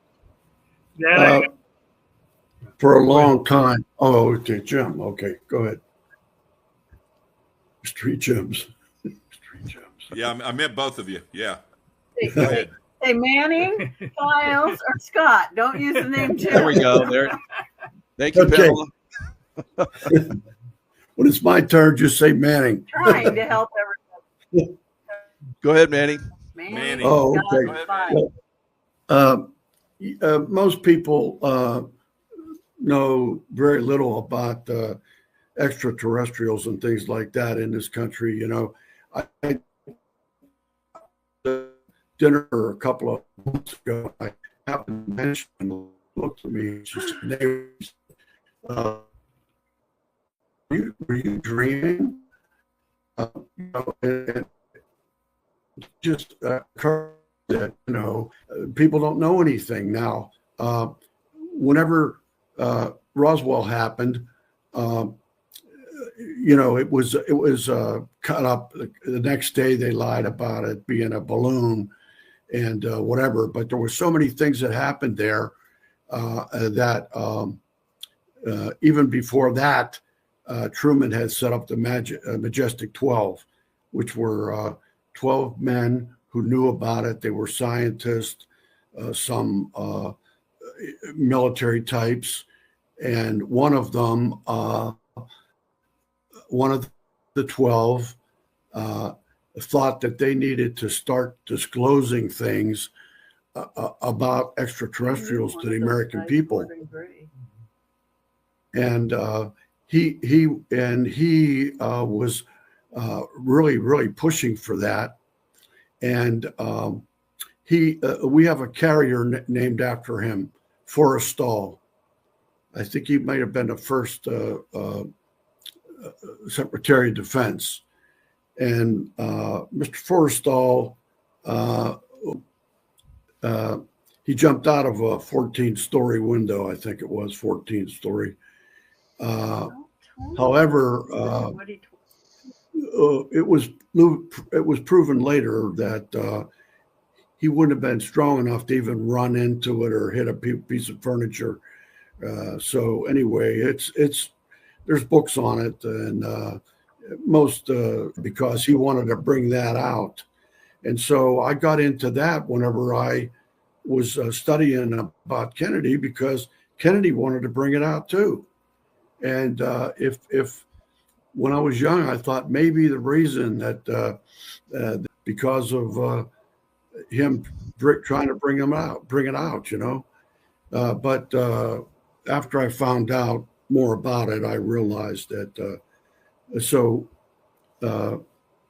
I think that the Kennedys knew a good bit about it, and they Jim Manning have James Files talk about Gordon Gray. Gordon Gray. Gordon Gray. Yeah. Oh, I'm not familiar. Gordon Gray was the MJ-12 member, and James Files has personal recollections of meeting him and talking to him. Oh, Go ahead, yeah. Jim. MJ-12. Files. Gordon Tell Gray. us, Jim. Well, Gordon Gray, him and I, we used to sit down and share a six-pack or a couple of six-packs, and it all depended on how much time we had. He used to tell me a lot of stories about Area 51 and different stories, aliens, spaceships, and I thought the guy was really nuts, and I didn't believe him at the time. I used to laugh and agree with him, and we'd drink a beer, and, you know, we pretty good friends, at least, you know, as far as I was concerned, we was. And all I know is the stories that he told me about aliens and spaceships and that. And there was two crashes that night at Roswell. One was 35 miles northwest of Roswell. And two of the spaceships collided together, and the one blew up and the other one landed. It didn't land. It went into a ravine, into a muddy ditch, and half of it was buried in that ditch. And they dug it out and they exhumed it and they took it back. And they carried it to some place in Texas. And from there I went to Dayton, Ohio, and Patterson Air Force Base. And as far as I know, it's still there. Mm-hmm. Yeah, well, the CIA, of course. Gordon Gray was one of the members of MJ-12. Yeah, the CIA made people disappear. Bob Lazar came out. He was working at S4, which is about 12 miles away from Maine side at Area 51. and that's where they had most of the stuff going on with the aliens and their flight equipment. And they Bob Lazar came out and said that he had figured out how they were engineering the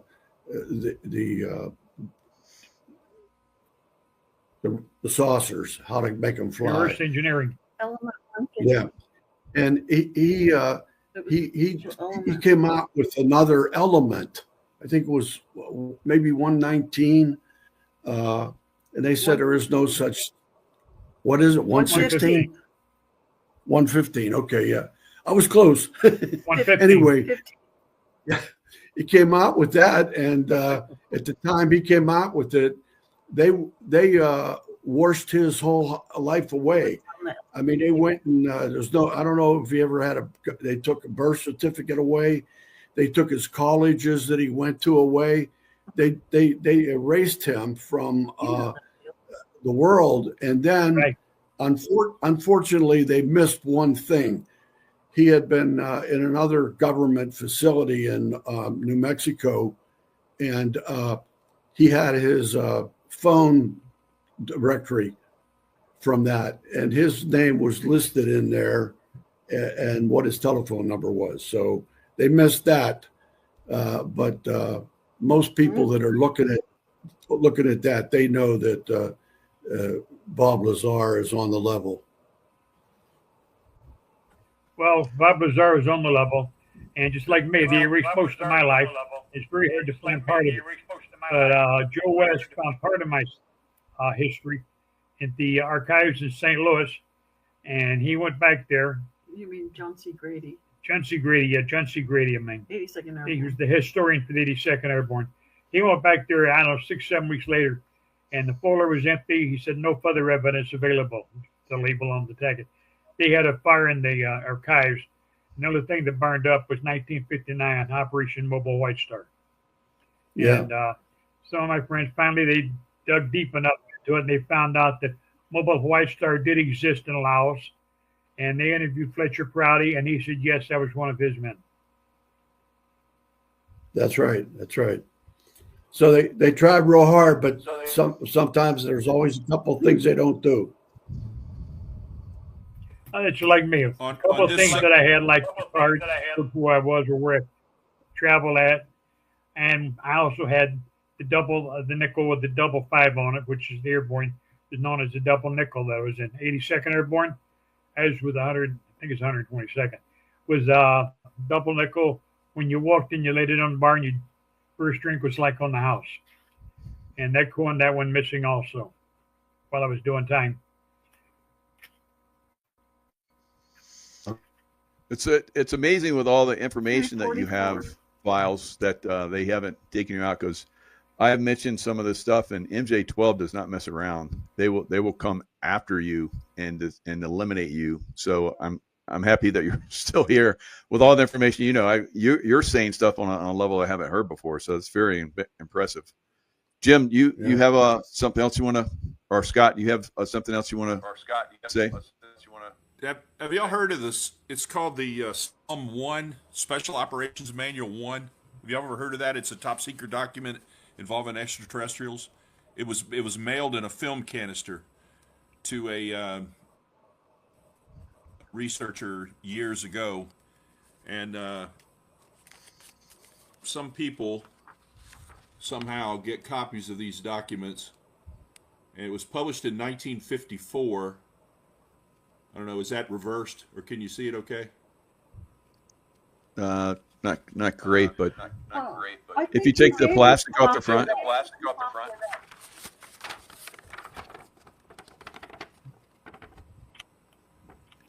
Are the letters reversed? Yeah. It's hard to see. Okay. All right. Well, Jim Scott gave us this. Yeah, that was eyes only. Yeah, I don't know if you couldn't read Jim that Scott on gave my us copy, this. I guess. Scott gave us this. Yeah, it's called Majestic 12 Group Special Operations manual. And it's many, many pages long, and it's got all kinds of references and explanations and stuff like that. It was leaked. Only Publication. So I mean, years ago, it's interviewed me at Stateville over this. pretty.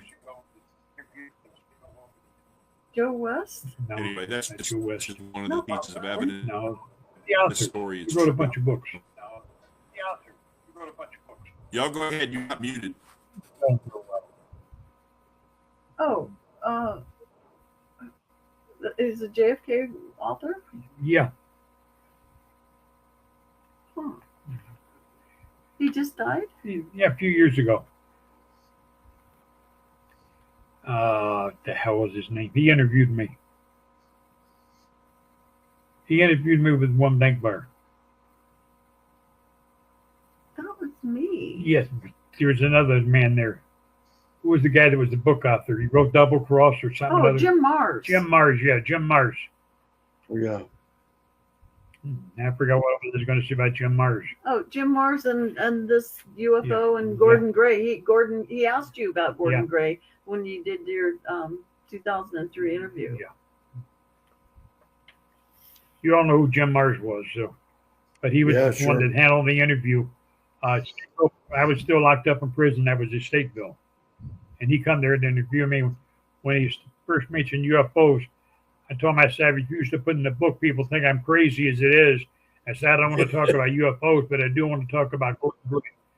Was Gordon Gray really with Majestic 12? And he said, yes, he was. Yeah. And there was a picture of you and him in Florida somewhere, Yeah. right? Yeah, I had a house there in Florida with plastic pink flamingos that everybody was buying back then.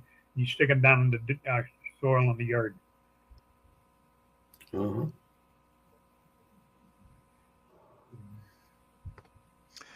So I had a hard time coming up with Jim Mars' name because this is a stroke. I forgot a lot of the names of the people that I knew and people that I talked to, and I learned and different things because my memory's not as sharp as it used to be. And thank God Pamela had me get together with her, and we put the book Primary Target out before I had the stroke.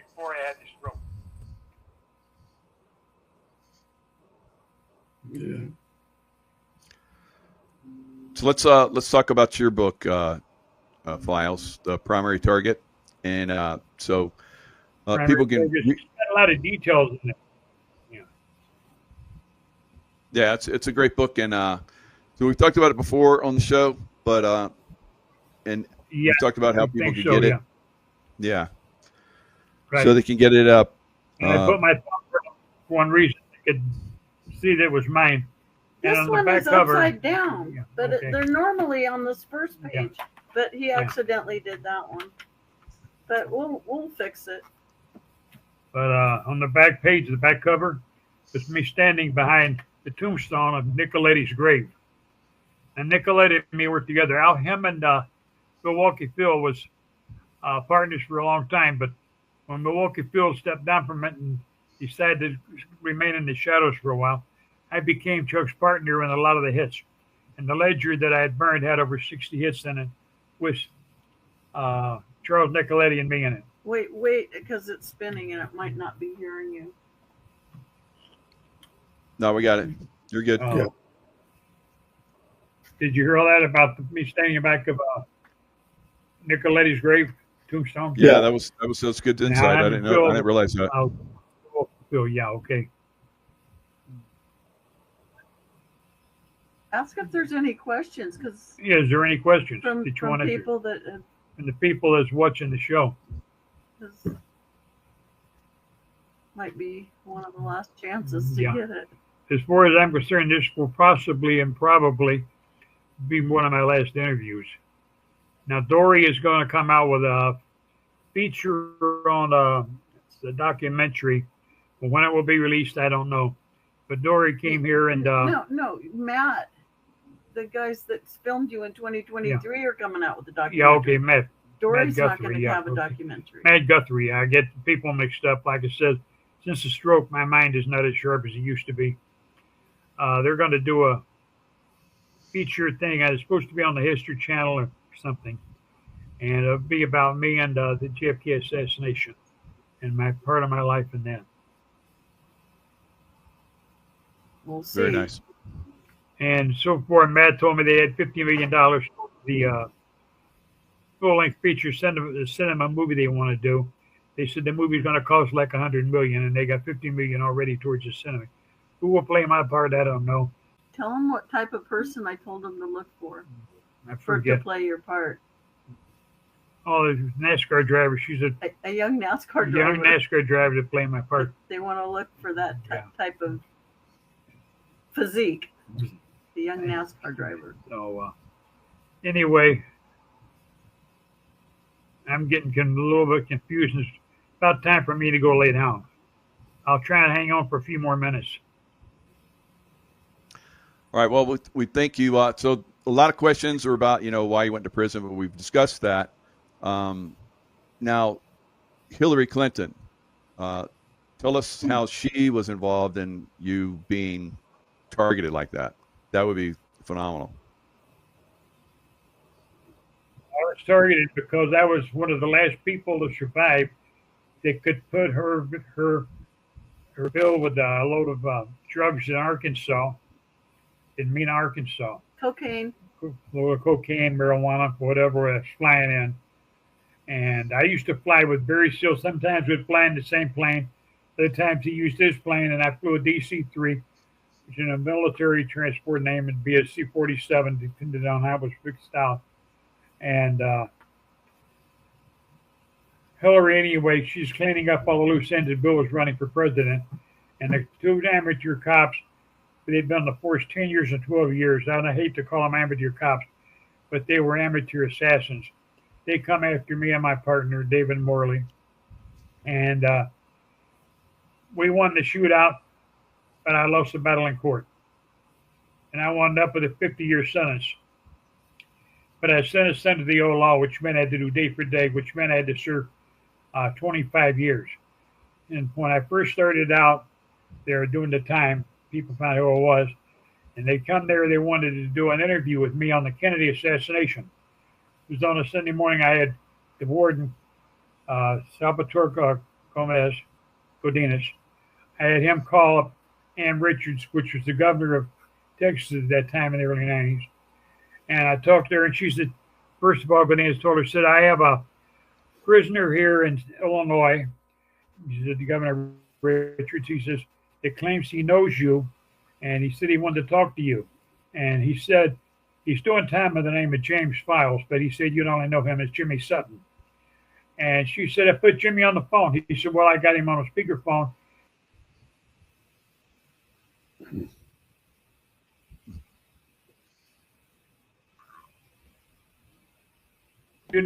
Now, and I said, I got shot. And she said, you always was a bad boy. She says, you've been in Illinois, I cannot help you. And I said, well, I ain't worried about getting help or assistance there. I said, what I wanted to find out is if Texas would indict me for the assassination of John F. Kennedy, because I'm going to do the interview. She says, Jimmy, go ahead and do the interview, because Texas will never indict you for the assassination of JFK. And she said, we'd build you a blanket monument instead. And so I laughed and she laughed, and that was it. But she swore like a sailor. And I went ahead and I gave the interview, and I was threatened by the FBI. If I gave the interview, my appeal would be denied. They would get the charges that were dismissed against me reinstated, and they would take me back to court and give me more time. And in very unpleasant words, I told the FBI to go do it. And I gave the interview, and a couple of weeks after I gave the interview, my appeal was denied. I was resentenced. I got those counts reinstated. I went before the judge. The judge gave me another 30 years and ran it consecutive to the 50, which meant I had a total of 80 years to do, which had to do 40. I spent the next 2.5 years, and the entire court case is in the book Primary Target, and how I got the time. In the paper. And yeah. So the judge gave me 30 years on it. I told the judge to go blank himself, and believe it or not, it was all over with and I got out.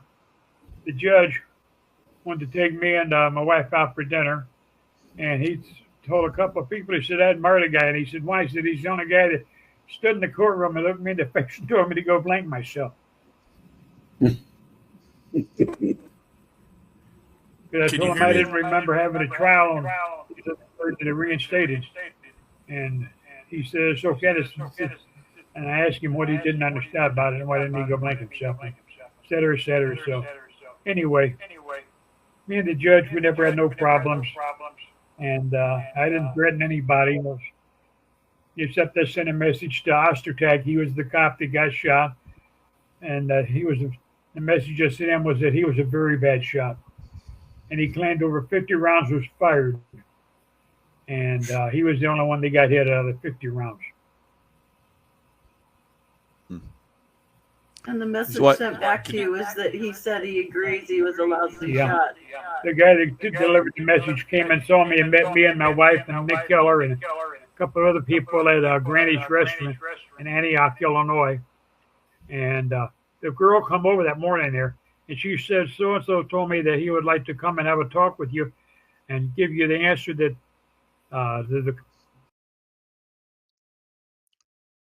Hello, everyone. It's Michael Jaco with Unleashing Intuition Secrets. Now, I've talked about my my memories of the secret space program, training in deep underground military bases as a child and so forth, and then going to the moon, and then going to planet Venus and Mars, not so much because that's where the Nazis are. I was involved in that program, but and different areas of our galaxy. So it is something that many of us have talked about for a long time. It's all been talked about, wacko conspiracy theories. Now we have someone that has just verified that there are hybrids down in Antarctica, of all places, because we know the Nazis went down there and developed a lot of things. They had some serious, advanced technologies. They won World War II. They did not lose World War II. They just moved somewhere else, and they made us believe they lost World War II. But they were already infiltrating well before World War II throughout the world. And then once they saw that it was untenable for them to stay in Germany because everybody's bombing the hell out of Germany, got into submarines and went around the world. And one of those places was Antarctica, and of course down in South America. So we have lots of South America places that they talk about the Nazis coming there. Here in America, we had Operation Paperclip. The Nazis came here.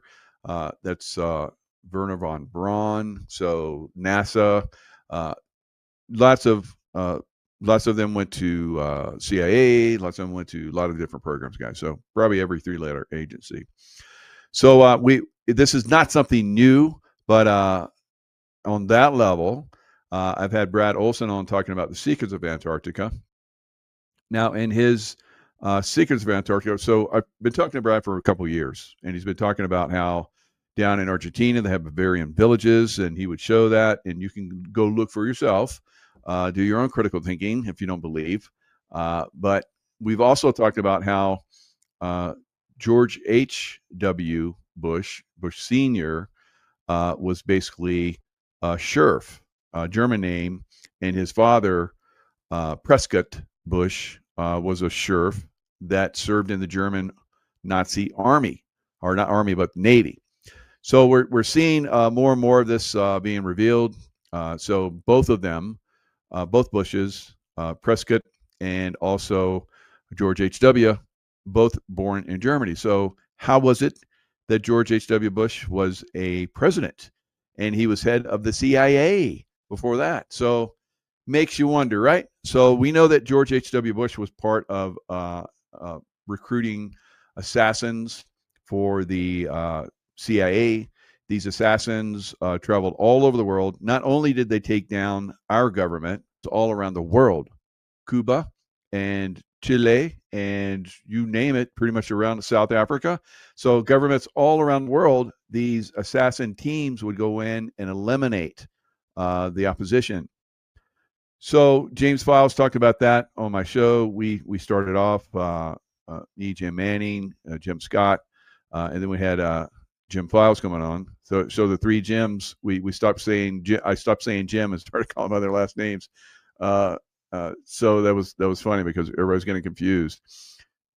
So my God, there was a bombshell, absolute bombshell that was dropped. Now, James Files started to talk about Area 51. We brought up information about Area 51 and how Marilyn Monroe had been basically informed about alien technology, Area 51. And that was maybe one, but that was probably the main reason why RFK. So they protect this. Majestic 12. I've had the heat from this organization with the CIA too, just by verifying someone that talked about Area 51, how he was involved in it, and technologies that were at Area 51, all kinds of crazy stuff. So just by verifying someone that had gone through SEAL training and they tried to destroy his life, I basically got my life destroyed. So this technology is there, the alien involvement is there, and I'm going to play a clip of our conversation today so that you can see that there are some very, very strange things. Now, James Files talked about this initially, and because he's getting, unfortunately, near the last days of his life, and he's still coming in and sharing, but because he's getting to the last days of his life, he's sharing everything. Right? It's like, wow. So we talked about this in a little bit of detail. So Jim Scott went a little bit further with it. I guess, Jim Scott and I, we have conversations. He has conversations with my wife, Tracy, who sets up all these shows. So we're super informed guys on many different levels, a lot of the stuff. But there's always the wow factor. And, I have Leo Zagami come on. He's got a lot of deep insights. Many, many, many others. Ole Demogard. So he's got great, deep insights that, we talk behind the scenes sometimes. And it's like, wow. We've tried to have people on the show, a lot of us. Some of these people, unfortunately, get disappeared before they come on our show. Now, you'll see when you go listen to this show, it was heavily suppressed. They kept coming in trying to jam it, but stay with it. Listen in. You're going to have some amazing insights. So let's listen in. I want to take like a minute to expound on one thing that Jimmy said. I never dreamed in my wildest dreams that he would expose that one thing. But our friend Daniel Facina texted me and he said, see if you can get Jimmy to comment about the Antarctica mission. Okay, so just for your audience, he was in Central America doing operations in the area where Hasselfuss was shut down. They were flying into Nicaragua. They were running cocaine. Okay, he gets this mission. His mercenary group, which was part of, he worked for United Fruit Company under the name Colonel John Felter.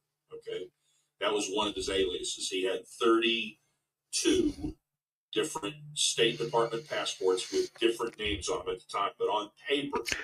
So James Files is basically like what I did in SEAL Team 6 and what I did in the CIA times 10, right?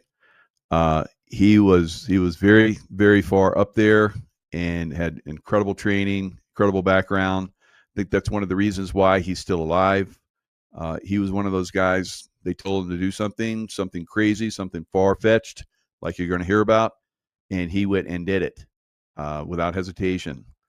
So I think that's one of the reasons why he's still alive, and almost every one of his, but they've allowed him to leave. So they just like threw him in prison and stayed away from him. So that's probably another one of the reasons why he's still alive. His paycheck was to Colonel John Felter, and it went to the CIA's bank in Miami, and was transferred to his bank in Chicago where his family lived on his money. Okay. So he gets tasked to go to the South Pole. He goes down there and they say, hey, we've got these hybrids. They're like, and he said he wasn't sure if they were hybrids or aliens, but they were in some kind of. Okay, hybrids. Let's go there. All right. So let me explain what a human alien hybrid is. Hybrids, new form of technological advancement that were humanoid robots infused with human consciousness. It could be alien aliens that are hybridized with humans. I have memories of that in the secret space program. We've seen movies on this. It's over the top. We've had people talk about this for years, guys, and now you're going to hear it firsthand. Well, just not firsthand, but it was firsthand. If you go back and listen to this video, like I talked about, it's pretty long videos, like 2.5 hours, but the information packed, incredibly information. We didn't mess around. We got right down to the point of everything, and this video is probably going to blow up. All right, so we went down that rabbit hole, guys, and I tell you, when James started talking about all this stuff, I was like, wow. I was wow. Right? I was wow. So you're going to love it. So afterwards, Jim just clarified a few things and let everybody know what was going on. So these hybrid programs, a lot of people have been talking about them, are going on down in these deep underground bases and in Antarctica. And one of them got out of control.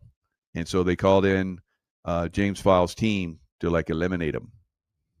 Detention facility, and they had gotten out of their area and they couldn't control them, and they couldn't get them back into whatever they were, like control rooms or a certain floor of the facility, but it was multiple floors underground. And they flew them out there. They give them their weapons. They said, this is what they look like. They had blue skin, and their skin looked like the hide of an elephant or rhinoceros. It was kind of like cracked. It was like a leathery, sort of, not like our epidermis, but like a leathery hide.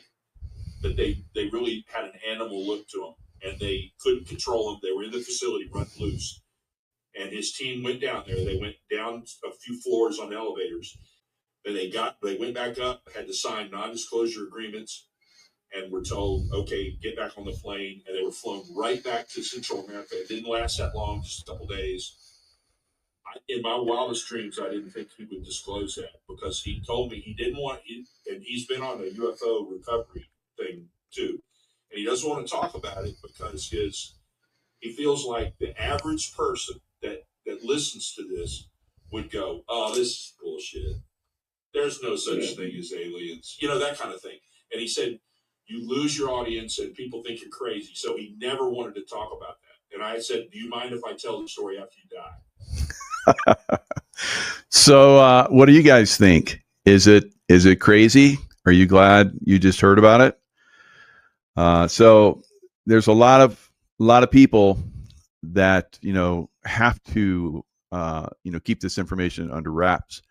Just like you heard Jim Scott talk about, they came to the surface and signed non-disclosure agreements. So at some point, this stuff can be disclosed, and Jimmy Files is doing it. So he's got a great book. They have 3 books out, and within his books is a lot of information that he gives out. But when we do these shows, he reveals a little bit more, right? He reveals a little bit more.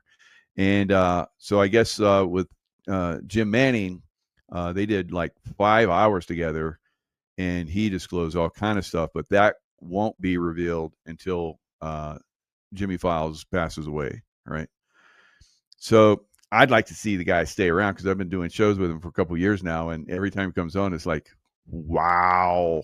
So just like today, how much more does he got? Well, think about it. He was involved as a CIA assassin for decades upon decades upon decades, and he's one of the survivors of that group. Like I said, he even said that most guys don't survive past 34 or something like that. And that's very interesting, because that's what a lot of people that have come on my show that have been in some of these programs, they have said that, like the women that are involved in, human trafficking, right? Honeypot stuff. They say that usually they get to around 30, can entice people so that they can get information from them. So it's very very very interesting, all of this, how it all ties together. Unbelievable stuff. So let me show you also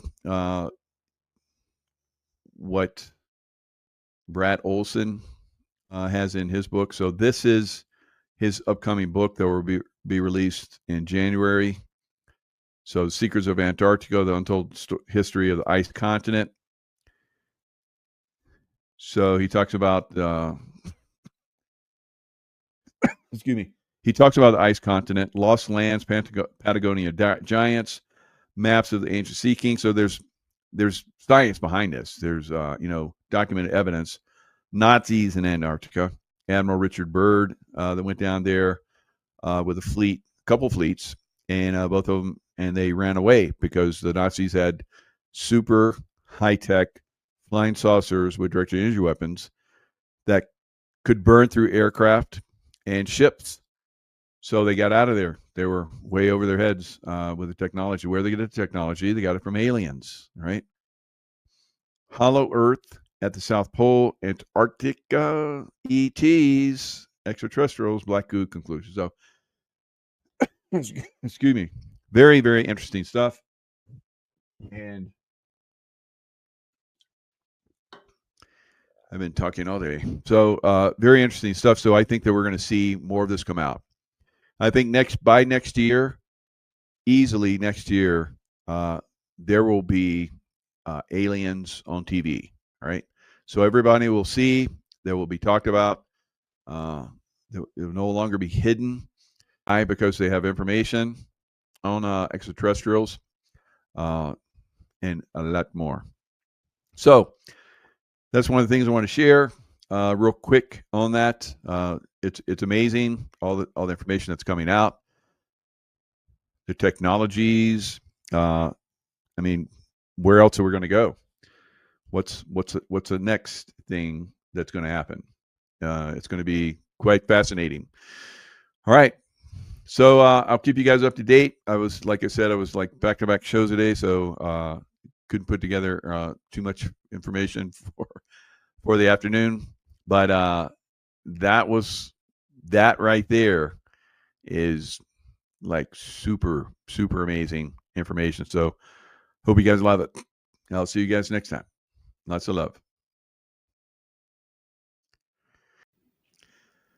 Hello, everyone. It's Michael Jaco with Unleashing Intuition Secrets, and we have Cindy Lou Young back again. She's a hero.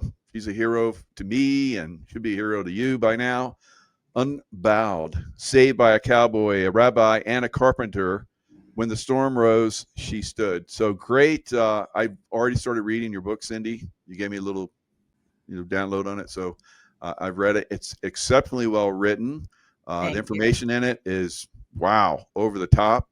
And we were just talking about some stuff maybe we can jump into, but thanks so much for coming back on. Thank you for having me, Mike. You've been an amazing friend through all of this, and I can't thank you enough for your support. And you got your colors on today. Got the colors on, yep. So, I think God connects us all, and yeah, definitely He wove a thread with me and you, and I am really grateful for that thread. I am too. It's been you're very inspirational. It was great to go to your trial and see firsthand the injustice that was happening with all the J6ers. And then right up to the day you were supposed to go to jail and you get off. So obviously God is looking out for you. So it's amazing. Yes, I believe that for sure. Tell us a little bit about your book and how people can get it and everything, and then we'll kind of jump into that some other stuff. So the book was launched yesterday on Amazon, and it's in 3 formats. There's Kindle, paperback, and hardcover. I'm waiting for my proof copy, so hopefully it's all right because they already put it out there live, but I can edit it, I think, if I have to. So anyway, it's out there, and this book takes readers from my last memoir, Out of the Fog, which was about my childhood and surviving a plane crash when I was 18 months old. And it brought me through right up until the point I had, and then so Unbowed picks up and obviously goes into the J6 battle. I mean, survival is kind of like my thing, I guess. I guess so. You've been obviously someone's looking out for you, so don't knock it. Just go with the flow, and you have very, very well done that. You've had some people that have come into your life that have really helped you out. Yes, yeah. You, Kevin Hoyt, Kevin I, multitudes, the people that support me that don't even know me, and I'm so grateful. And this battle that I'm in is ongoing. I mean, so I've just launched the book, and Brad Wozni has been helping me out. And he's like, you got to do this. You got to make this. I have no money left. It's like I am putting everything I have on the line to hold these people accountable for the injustice that they did to 1,600 people. This can't happen in America ever again.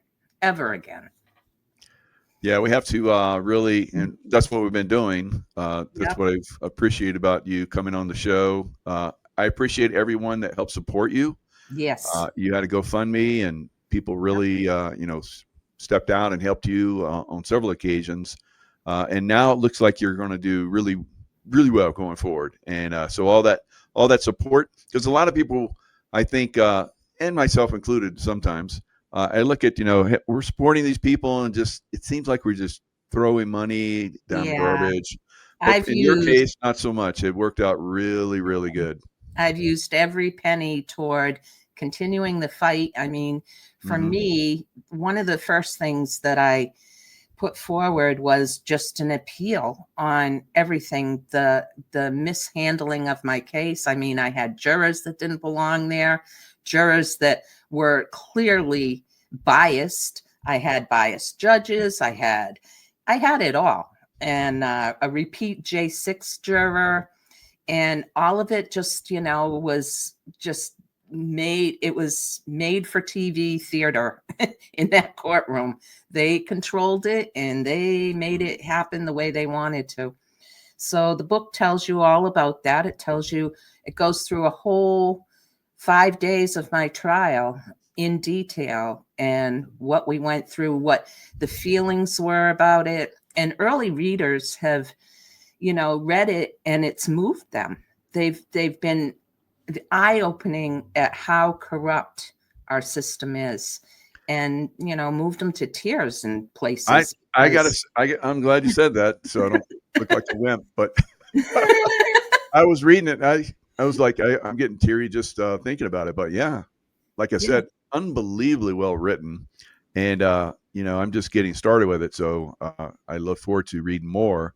Because I was part of it, See, yes, you were a big part how of it. everything interweaves in, and the travesty of justice that I saw in my own eyes in our nation's capital, and me being a military veteran that has fought for our freedoms, and then to see them stomped on, I was very disappointed. Jonathan has a piece in the book in the very end, Reflections of a Rabbi, which is very good. It tells his perspective. And I was talking to him the other day, and he was walking, he's working in DC now, and he was walking by the Capitol, and he said, Cindy, I can never look at that Capitol again after looking at all the videos I have and seeing what they did and how they did. I can never look at it the same again. Yeah, and the same with him. He's an unbelievable lawyer. I would like to have, if I ever get in trouble, I want him. Yeah. But with the government because I've never done anything wrong. So I did get Yeah. a speeding ticket once, and I went in and I got it thrown off because I was in my military uniform. I was like, I can't go to like court, or I went to court and I was like, I did this, and the judge was like, I'm going to let it go. I was like, Yeah. wow, that's cool. So I've been in the court system, firsthand, and I thought that was great. It was good justice that was served on me. But like we're talking about, not for you. So Jonathan, God, I mean, he was just perfect, and they kept shutting him down. They'd Shut shut him him down, down. over and over again. I was like, And he's wow, brilliant. I mean, he brilliant, is a brilliant attorney. And unbelievable. not only was he my attorney, but he was my friend. He was, Yeah, he's a rabbi. He counseled me. He kept yeah, me lifted up in vibration when I was getting very low. I mean, when you go through something like this, sure, I think until people read the book, they don't comprehend the depth of what it is that you go through. yeah. Yeah. And that's unfortunately that's something I went through when I was in CIA, Yep. where they just destroyed my life and so forth. So I understand your position. They definitely destroyed your life. Now, what you've learned from this. You're Oh, actually, you were telling me before that we started, that you're actually helping others right now. yes. I'm involved in right now tracking, writing pro se documentation and filings for 6 active complaints. So I have my appeal case, complaints against my judge and the juror that was corrupt in my case. I have complaints against the FBI and DOJ for not responding to FOIA requests. Let me tell you a little bit about this. So I filed on the appeal, and when I filed on the appeal, Harvey sent everything from my criminal case. He told the clerk to notify that juror, the one we all love and like, right? Notify him of everything that I'm doing so he's aware. Wow. Within 5 days of that, Dave Summerall, who testified at my case, you heard him testify that day. Oh my God, what a credible man. Yeah. He gets a knock at the door, and it's the FBI. Wow. And they're saying, we heard you're threatening a juror. And Dave was like, whoa, what is this, 1984? Do you have proof? Do you have do you have a warrant? What are you here for? Oh, we're here just to check a box, they say. Now, this is your FBI under Trump right now. So that needs to clearly tell you that there's still snakes in the grass everywhere. Good point. Yep. So I've got You'll that need to do some case. cleaning. Yep. Yeah. And then I've also intervened on a motion where one of the Capitol Police wants to put a plaque to honor himself in the Capitol. I intervened on that and, said that if you're going to put a plaque up there, they should be on that plaque as well. So I'm fighting that one. Then we have with Jake Lang on a lawsuit in New York against Mendami because he says that he wants to tax rich white people to pay for all his programs, which is clearly not on the up and up. So we're fighting him with federal watchdog. Yeah, I saw a post that Jake put out where he's like, Muslims is like I don't want to say it's a negative Muslim thing, but or maybe it's Islamist. Yeah, well, yeah, I got to say, after having been in the Middle East, I can vouch that there are some problems there, but he's really proactive in a lot of different areas right now. Good for him. Yes, he is, and he's really getting. He got in that little thing in Dearborn. I mean, there was hundreds of thousands of people viewing what was going on, myself included. Not one news station carried anything about it. That tells you something right there, too. So Jake is fighting hard against. And Jake is fighting hard because I sorry to keep interrupting, but I was donating to Jake, helps all the people out there. And I was like, oh, it's, you guys are all free now. So I like, okay, in the automatic payment. And he's like, oh, please, we still Yeah. have a lot of work to do. And I was like, oh, wow. So he Yeah. explained it to me. I was like, yeah, keep taking it. So, yeah, he's you guys are working hard to continue, like you just talked about, the travesties that are still going on. Yep. I mean, we still have people incarcerated that are. Tina Peters is one. We count her as one of us. Really? That's awesome. Yep. Oh, thank you for And that. Yeah. so there's many of us working through these things to bring justice forward. And Jake is leading the way on that, as well as myself. I have another suit with Dave Summerall, where we're going against HBO and Warner Brothers and the BBC because their documentary that they produced with the J6 Select Committee left out manipulated timelines, left out factual information that David has. So we're going after them for defamation of 1,600 individuals. So there's that one. And then today, I just filed another case against the FBI, and you'll read it in the book, when they took my DNA unlawfully, and that's a Bivens claim. So I've just filed a $5 million lawsuit for that. Ooh, yeah, there you go. So, we were talking about that before. Tina Peters, I saw when she was arrested, and I'm like, oh my God, I'm glad I wasn't there, because I would have gone Terminator mode on those people. But anyway, they were arresting her, and they had a warrant for her iPad. And the agent that was there doing the arrest, he opened her purse and started taking information out and looking at it from her purse. It doesn't surprise me at all. These people just have no ethics about what they do. I mean, here I was sitting in with the U.S. Marshals in pink shackles, and in comes the FBI agent and acts like it's part of the process to do a DNA swab. No warrant that said collect a DNA swab from me. No paperwork that said I could decline. I hadn't even been arraigned yet, and he's taken my DNA.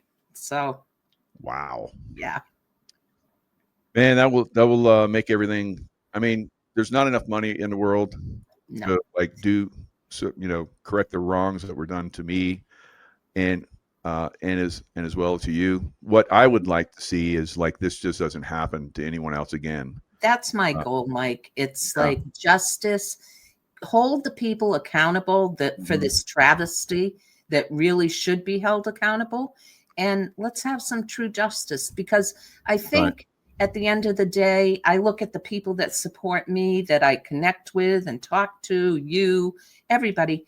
That's what America wants, really. Yes. We're tired of all of this. Yeah. And I know that, because you have been consistently, from the donations, just turning that around and helping. That's where your heart is. So I would like for them to feel that pain of $5 million. Of course, they won't feel the pain. It'll come from American taxpayers. You're going to turn around and take that, and maybe they won't be able to use it to buy as many corrupt FBI agents. So that I look at it maybe that way as well. But you would take that money and just help other people. I know that's just the way your heart is. Just unbelievable. Yes, there's a big list of people that need to be paid back. So, but if you look at what we've thrown money at as a country. Yeah. Oh yeah. I mean, so to make J6ers whole again, whose lives have been destroyed, I don't see where anybody could balk at that. I really don't. Yeah. Other than the libs, but. So the press came after you too, didn't they? Oh yeah. So I when I got out, when I was arraigned, immediately it was all over the newspapers where I come from, which is Cape Cod, Nantucket. Mm-hmm. So when I launched my book, it's timed right in accordance with Joe Biden's annual visit to Nantucket, where they all don't talk to me anymore because they're very liberal, very left. So I sent a press release welcoming Biden to the island and talking about some reading material that he may or may not want to look into. Fantastic. Fantastic. So yeah, they as we've seen, the media was just an arm of this deep state government, which Mhm. heavily infiltrated, and now we're in the process of crushing that and breaking that up. Yeah. And that's what your work is all about as well. So I think it's fantastic. And I'm reading the forward to your book, and I want to share the page real quick and read some of this because it's I mean, you read this, you're like, oh my God, this one's been through so much. So you never plan to write a book, you never plan to become part of history in the way you did, but life doesn't ask for permission before it breaks you, right? And the story begins long before January 6th. You talk about at 18 months old, you that kind of got out of hand there. At 18 months old, I survived a plane crash. In 2008, I survived something slower but more deadly. All right. So that is the crushing. This is not working with me. It's like it's not. It's all right. There we go. I think that's better. So of the weight of being hunted by my own country. For 4 years, I lived under a shadow, watched, labeled, accused, and nearly destroyed. The FBI came to my door. Now, the FBI initially, they're like, "Oh, there's nothing there." Yeah. So, how long did you go before the? So, initially they came after you, and yeah, They came right after January 6th. They came January 13th to my door. They looked at everything. They evaluated what they had on video. And unbeknownst to me, they decided in April after that to close the case. We didn't find that out until we went to court, Mike, and built my defense with Jonathan. Right. But so they opened the case, they looked at everything, they didn't have enough, they closed it. And when they closed it, they were requested by the child trafficking division whether they wanted to open a case on me. Why would the child trafficking division even be involved? That's a good question. But that is crazy. Wow. Yeah. Because we Yeah. know there's a lot of problems in that area as well. Wow.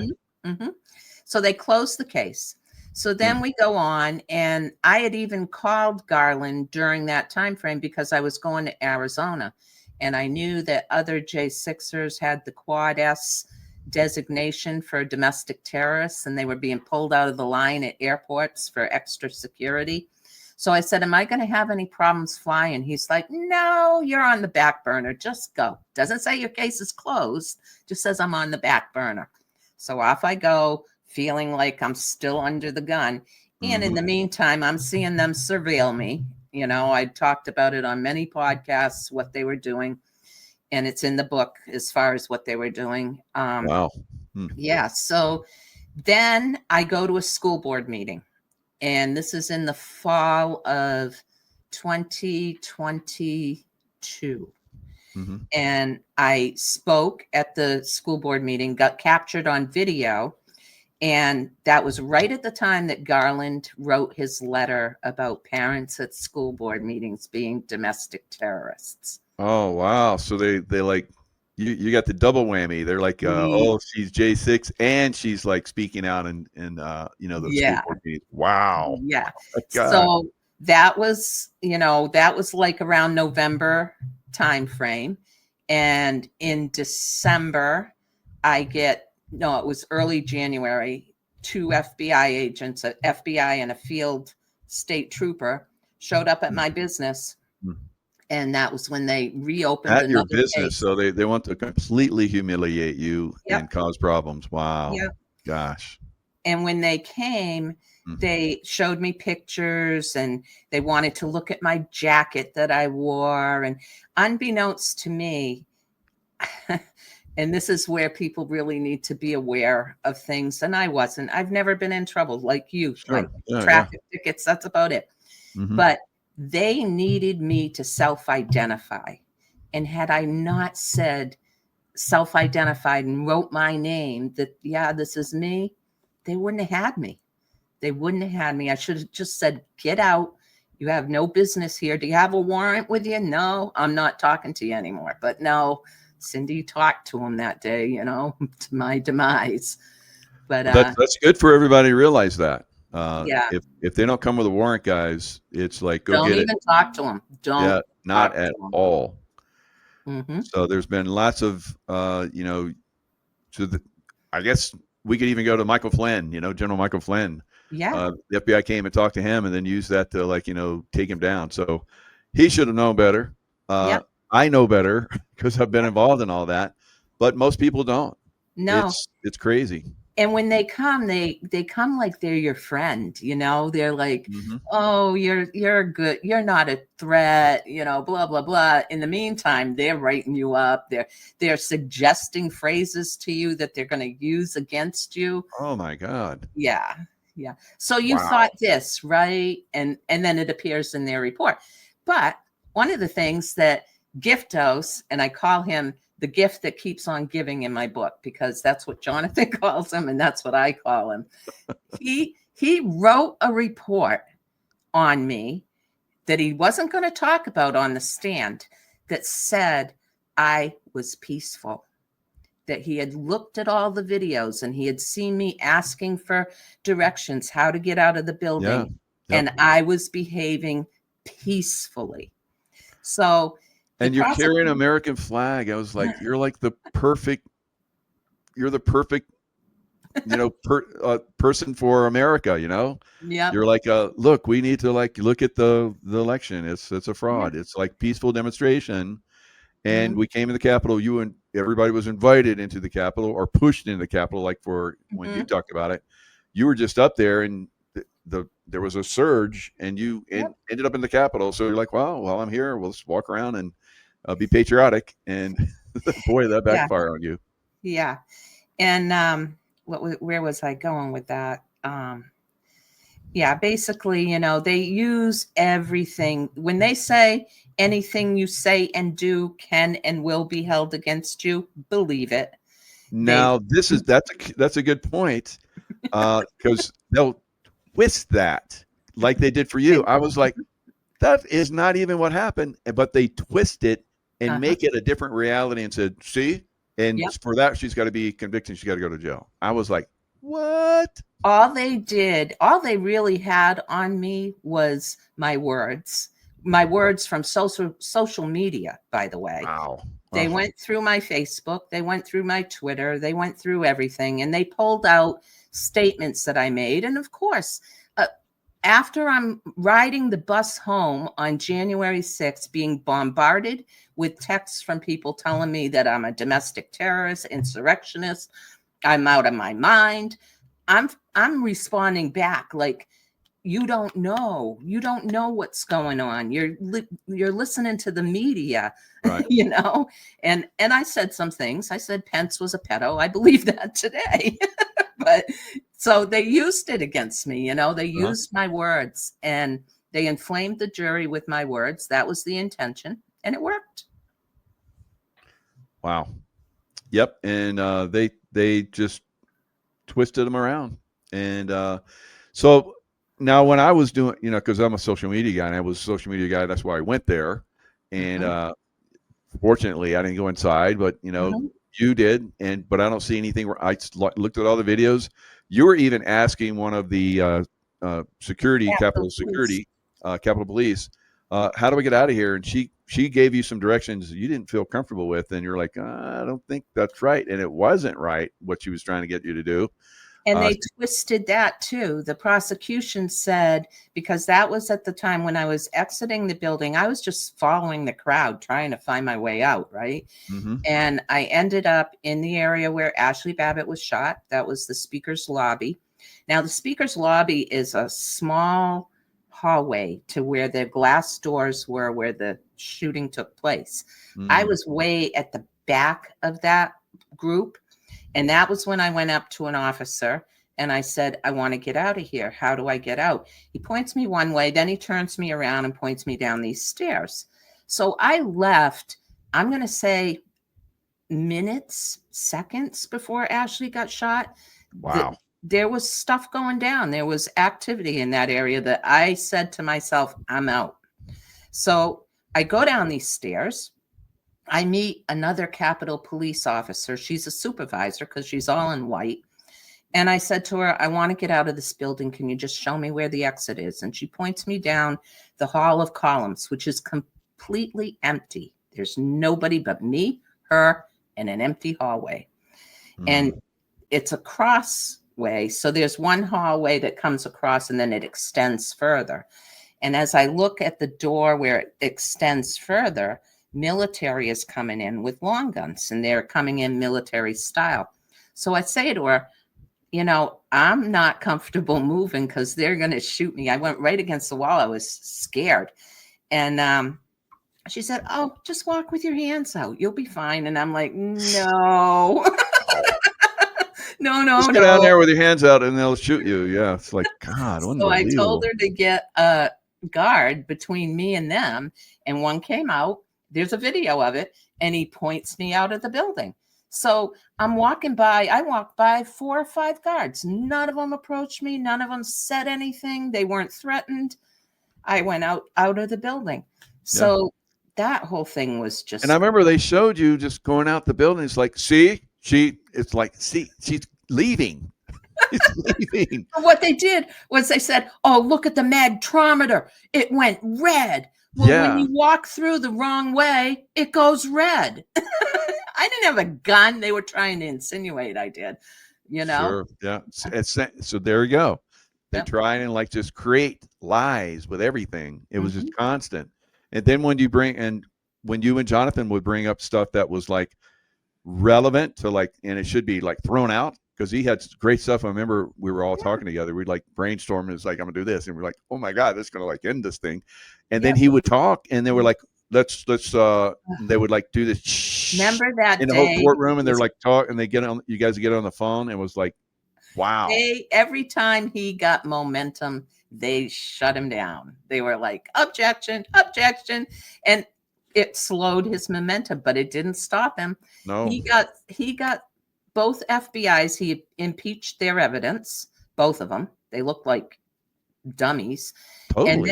And then, I mean, him and Dave Summerall played it like a drum. He got Dave Summerall on the stand. And of course, Becky, the prosecutor, is like, you believe that everybody belongs in jail. And Dave's like, yeah, if they did wrong, yeah, they belong in jail, you know, got her going a little bit. So she plays this video, which is the basis of what they said happened. And they held it against Trump. That was the insurrection, they call it, where the line fell.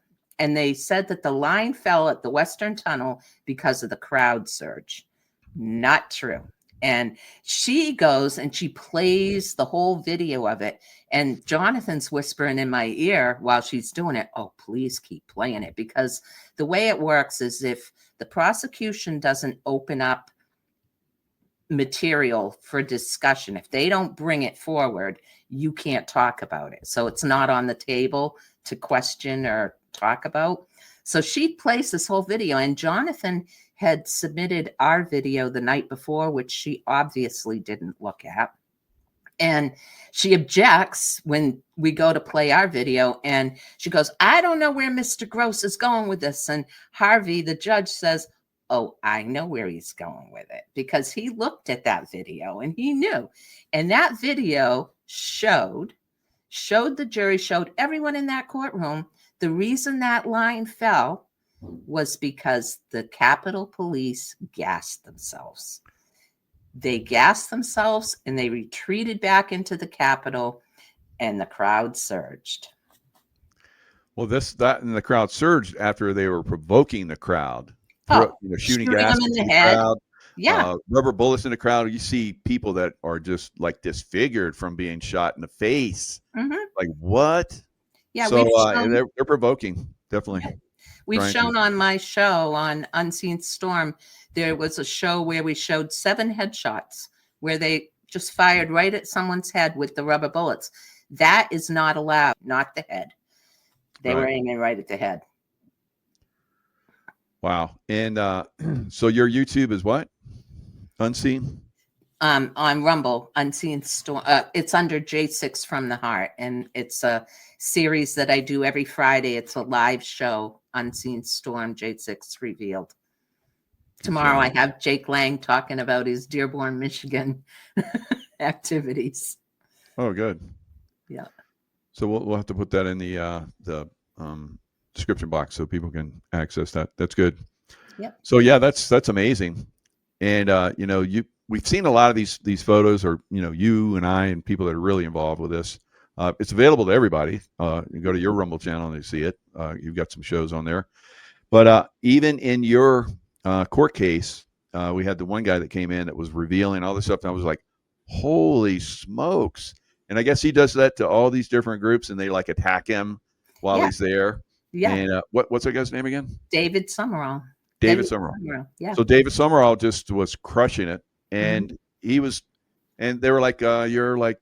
A They're grifter. trashing He loves him, to call you a grifter. and he's like, yeah, whatever. And but you guys, and you believe that we should all go to jail, and he's like, yeah, if you're guilty, I think you should. And do I you was like, remember wow. what they did after that? I don't know if you noticed or picked it up, because a lot of stuff goes on that you might not Sure. understand.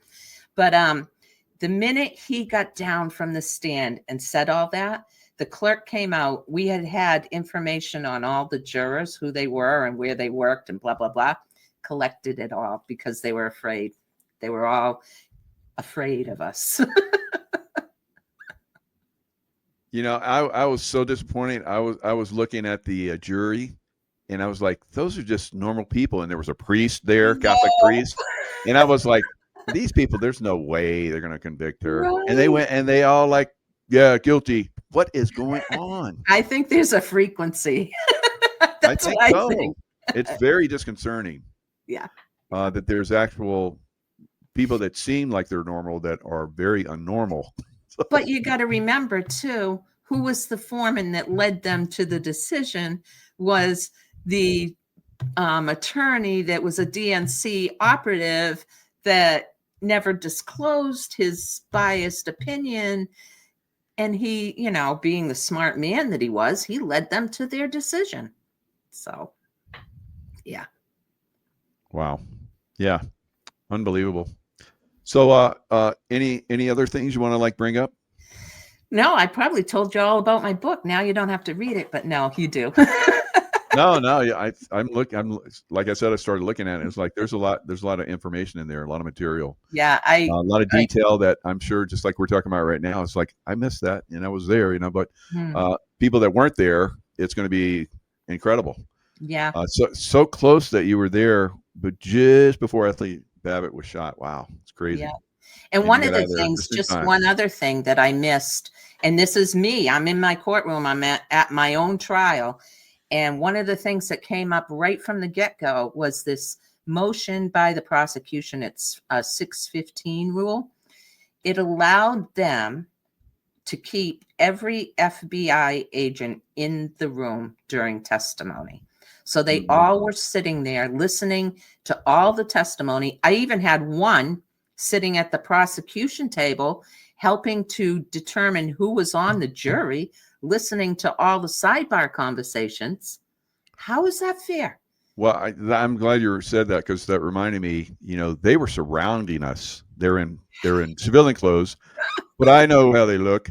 And there was a woman that sat behind us, and so they were listening to us. Yes. The people that were just there to watch. And they would walk by, and they would try and talk to us and get friendly with us, and we're like, get out of here. But and then we're like, okay, there's that one person, stop talking. I was like, wow, unbelievable. It is. You and can't. Even when we're coming in and checking in, those people they're in the front at first, they were all friendly. It was like the nicest people. And then after you did the horsey ride and we came back, they were like so rude to us. I thought they were going to like arrest us and throw us out or something. I'm like, what? They used all that in my sentencing too. When my sentencing came up, they put the pictures of the horse. They talked about my association with the Proud Boys, and don't look at the T-shirt that this person's wearing, Your Honor, which is a Proud Boy T-shirt. That's what they do. They just inflame, they twist, they manipulate everything. Manipulate. Yeah. This is like I said, a travesty of justice. They all need to be exposed. And if they're guilty, like David Summerall said, they should go to jail. Absolutely. We need to really clear off the whole bench in DC. That's how I feel. I feel I that agree. they're all corrupted, they're all controlled, and we need to get rid of them. The other interesting thing is my case with David Summerall, of all people, the one that's against the HBO and Warner Brothers and BBC. Guess who we got for a judge? Tanya Chutkin, the one that I started with. Isn't that interesting? Huh. It's supposed to be like a random selection. Not so much. Wow. Not so much. Yep. They need to be cleaned out. Yep. We can't win against, I've been saying this, everybody's so frustrated because things aren't happening, but like we're pointing out, there is an amazingly corrupt judicial system. Yes. And still FBI that are still corrupt to it. Just because Trump got in office and you have a couple people that are, at the top now that it's not, hopefully they're not corrupt, but they don't seem to be. Right. But you don't know. And, or maybe they're corruptible or have been corrupted by who knows what. And so I hope that Pam Bondi is like involved, I don't know, Mike. I don't know. Yeah, I know. There's a lot of us who are like, I don't know. I don't know about Pam Bondi. What's going on here? So, we'll have to continually watch this and look for this. I've said this all along. It's got to be military justice. Absolutely. So, I agree with you. You agree? Oh, thank you. So I'm glad we continue this conversation. This is good. Yeah. Good. That's the only answer, because you've got, even though it seems like, people might look at what I'm doing right now with all the court cases, it's kind of like when we're voting, like you think, it doesn't matter what I vote. I might as well not vote. Well, no, that's not the answer either. We have to continue to hold them accountable, continue to do the paper trails, hold their feet to the fire, even if it's not for anything that we're going to win. But if we give up, where's that going to get us? Yeah. So, but military is the only way. Clean them out.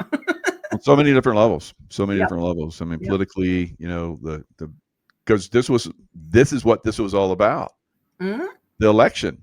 Yeah. The military is the only way to clean election too. Yeah. All of it. It's time. All of it. We all feel it now that it is not working. Mm-hmm. These people, I mean, how many people do we have in Congress that are making millions off of doing nothing but meh? It's not working anymore. Not working. None of them do anything for us. They're supposed to be for the people, but no, not so much. That's why it's got to be military. And then, I don't know. Then if they're guilty, so they should go to jail. So exactly. Yeah. Absolutely. And that's something, I guess Q said that as well. Military is the only way. So absolutely. And I've listened, I've looked at Q, and I don't know if I'm fully on board with it, but you know what? I'm on board that this country is at a crossroad. I said that on January 6th when I went to Washington. It's time we figure out a different way for our family, for our children, for everybody. This isn't the way America was supposed to be. Absolutely.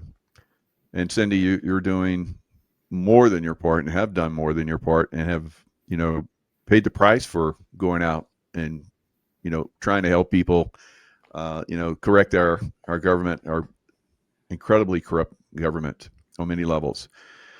Wow. Such a great story. Such a great book. I look forward to reading it. I hope everybody reads it. Is there any other way other than tell us your Rumble channel one more time?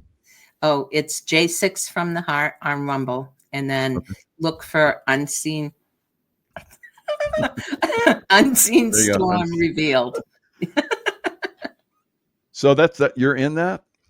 Yeah. When does that come out? Is that already out?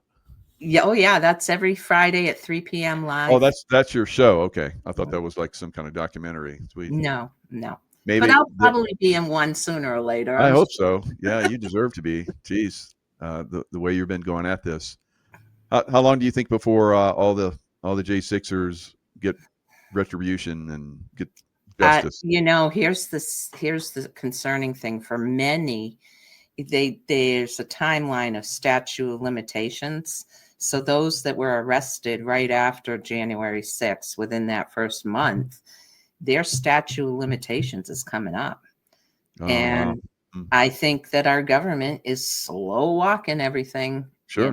blocking, slow walking, but who knows? I don't know, I pray every day that the right thing happens, but I have no control. So, All right. Well, J6 grandmother Cindy Young, thank you so much for your service to our country. It's been amazing, and I look forward thank to you for more in the yours. future. Because if you do win, then there's going to be a big celebration, I'm sure. We're going to have one party. I'm coming to visit. I think that you maybe multiple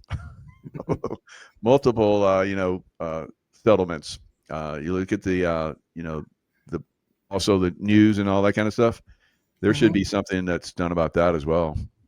Yeah. Yep. We just got to keep plugging. Right. Jonathan just gets so disheartened and knows what a fight he put. I was talking to him.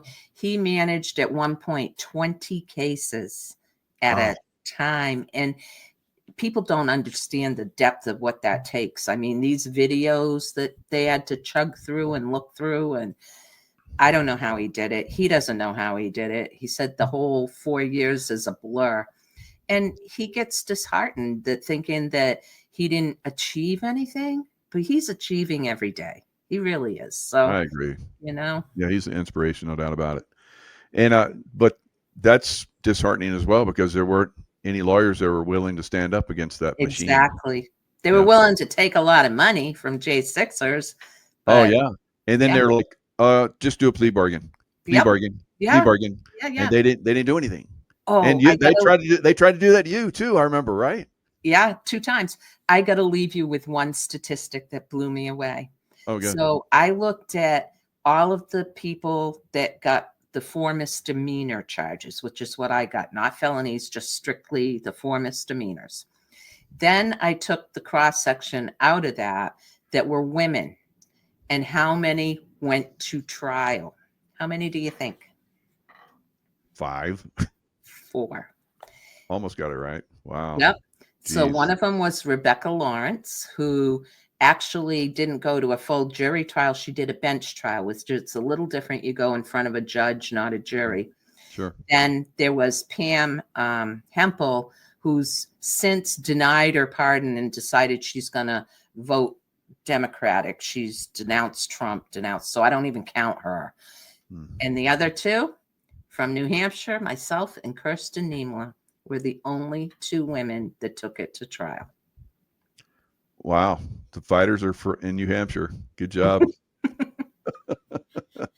All the way back to Revolution times. That's good. All right. So, yeah. Wow. We got a lot to learn, don't we? And I hope this book helps. Me too. All right, Cindy. Thanks so much. Lots of Thank love you. to you and everybody that's going to listen and watch this. Share it. Please share it. And, get the book. It helps on many different levels. Yes. Love you, Mike. Thank you once again. Thank you. Wow, that was great. Hello, everyone. It's Michael Jacob with Unleashing Intuition Secrets. Let's see if I can find the right spot here. So I can give you guys a nice view of the lake. All right. So Pam Bondi, is going to release the Epstein files within 30 days. All right. So I don't know if the Senate has voted yet on that, but regardless, she's going to release the files within 30 days. So there'll probably be there's still going to be some stuff taken out, so it's not revealing people's names and so forth. So I think we don't have to worry about that. What is it going to reveal? It's going to reveal what it's going to reveal, and until you get judges that will convict which you're not going to get until you get military involvement, it means nothing. And I think that's one of the reasons why President Trump was so reluctant to, push it, because it's like, we need to get this done first. All right. And I think we're going to find out. Right now, I think that the military will be involved at some point. We will not have free and fair elections. All of us know that, unless the military gets involved. Right. Cut and dry. We have a captured operation in almost every county of America, and there's cheating that goes on. There's been cheating that's been going on for so long that it's not going to stop until somebody comes in and puts a stop to it physically by force, right? And if anyone wants to F around, they're going to find out, right? So this has to happen. And that's why we saw yesterday, and I put the video out yesterday, and other people did as well. I think I saw Juan O'Savin talking about it. It is very interesting how you had all those people with military backgrounds and intelligence backgrounds that came out and were telling military that they should not obey unlawful orders. Duh. All right, we all know that. So what are you trying to instigate there? Right? It's very obvious. It's very obvious. They're trying to make people double think. And then, of course, they have people that are within the military. You look at all of the people, that pretty much, I won't say all of them. I work with really good officers over the years in the military. The best ones usually didn't rise to the top. Same thing with enlisted.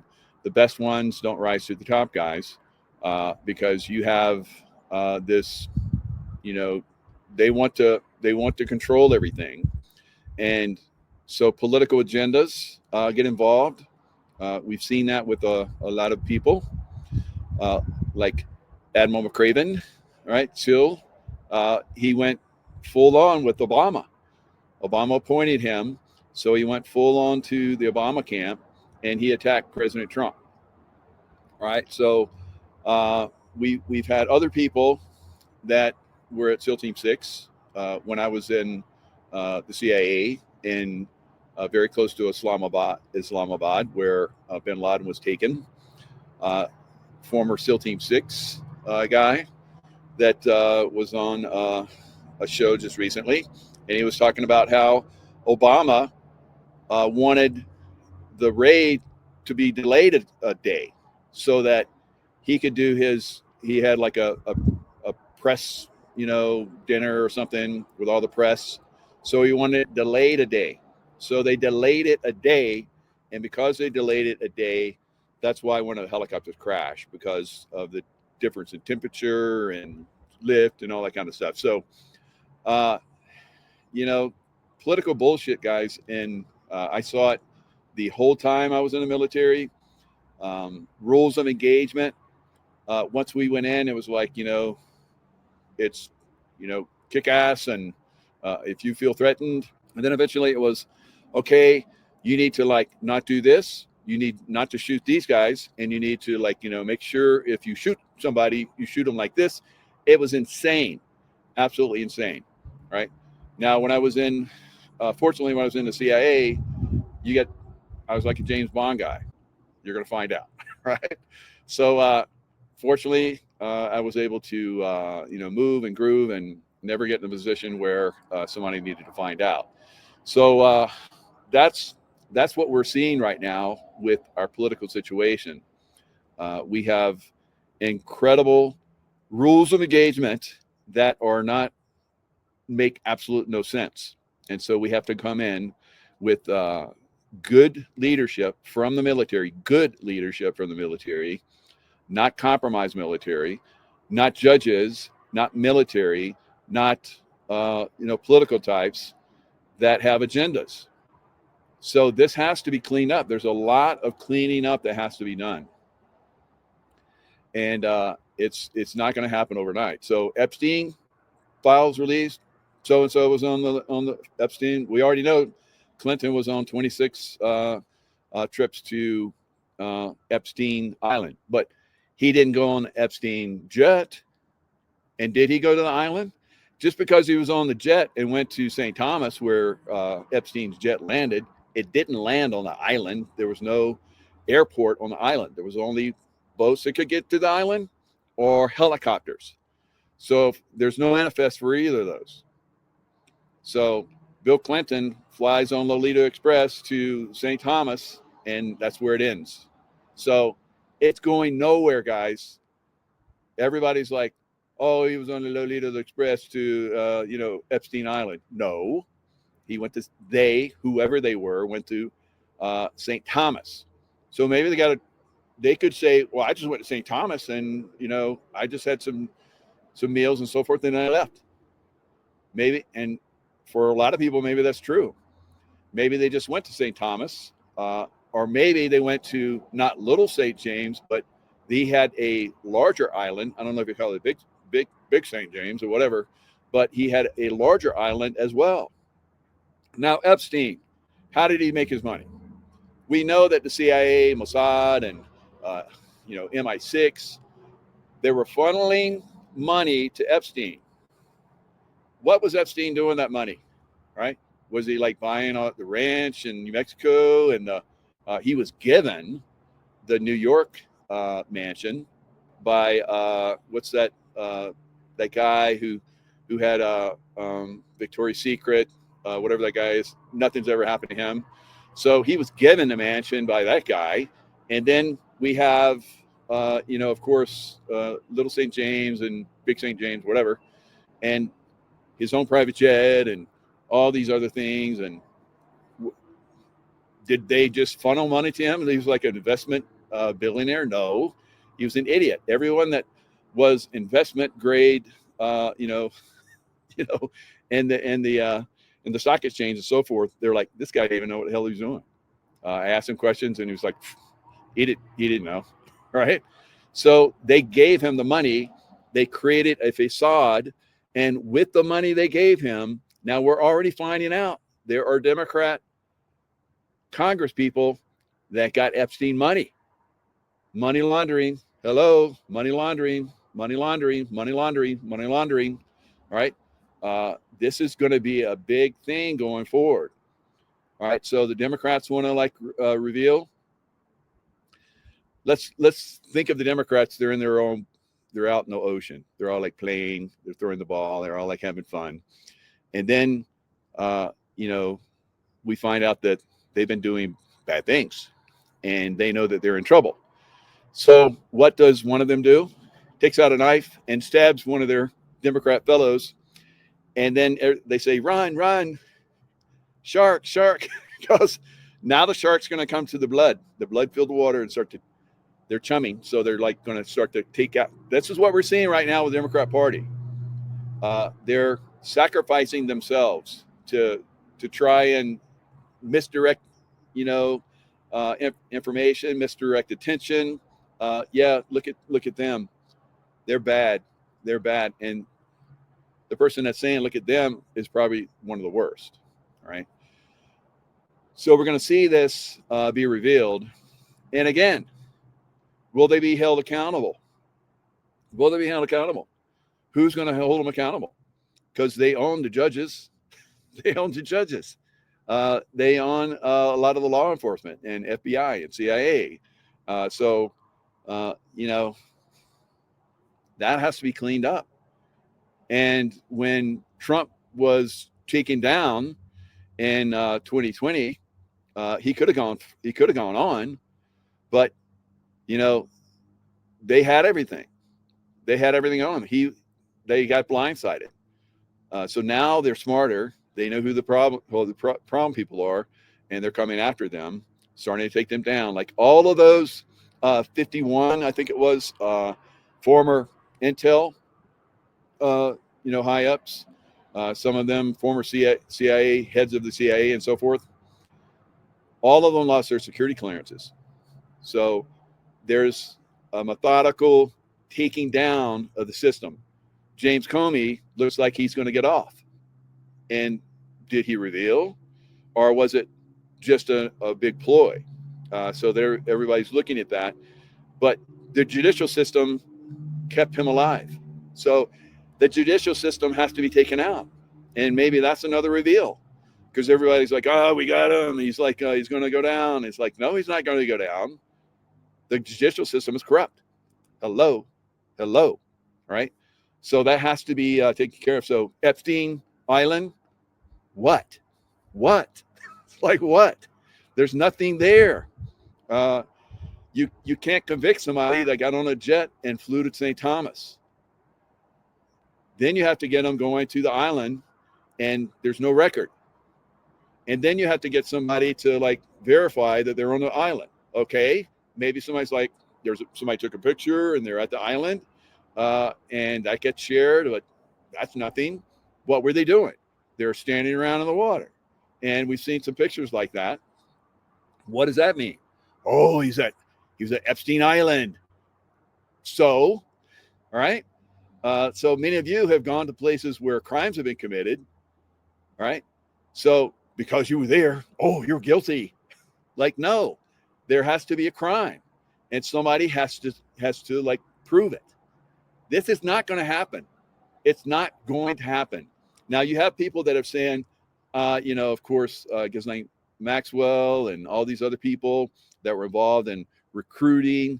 A lot of these people have said, yeah, I got recruited, and some of the Victoria's Secret models, I got recruited, all these different things, right? So we know that some of these people were involved. We know that some of these people recruited, and then some of those people were abused. And some of them have come out. Some of them, their names are redacted. Some of them have come out openly, right? Suicided. So who wants to stand up and say that, so-and-so, like Prince so-and-so, raped me when I was like 16, 17, whatever. And then that person comes out and says that. What does that do for them?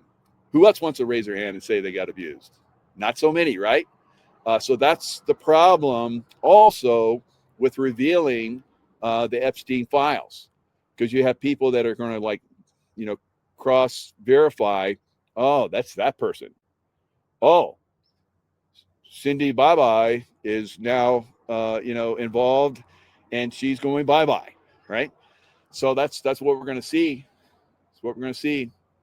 So everybody that wanted this, we want the files. We want the files. We want the files before it's time. Before it's time. And they pressed it and they pressed it and they pressed it. And the Democrats saw, okay, they got a lot of people that want to do this. We can use this. We can chum the water with this, right? So that's what they're doing. That's what they're doing, right?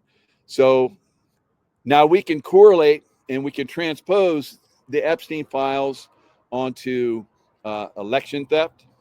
We can transpose it onto child trafficking. Hundreds of thousands of children missing in the United States. Hundreds of thousands, right? And we know that some of them have been rescued, and we have their information. They're redacted to a certain extent, but we can. I've had so many people on my show that have revealed this stuff, guys, and nothing happens because the judicial system is corrupt, because the Child Protective Services is corrupt, right? I'm going to have a guest on my show coming up Monday, and you might remember how a while back, Child Protective Custody came and took their children, right? So they're going to come on my show and talk about it. But I've had many people to talk about this, how this one woman was involved with a man that was very rich, very powerful, and their children were being abused. We've seen this over and over again. So she came on my show and she talked about it. She talked about how her son was being taken by the husband and being raped, right, by the father and other people, right? We know this. This is happening every single day, hundreds of times every single day, all over America, and thousands of times all over the world, right? It's not, and then again, it's not just America.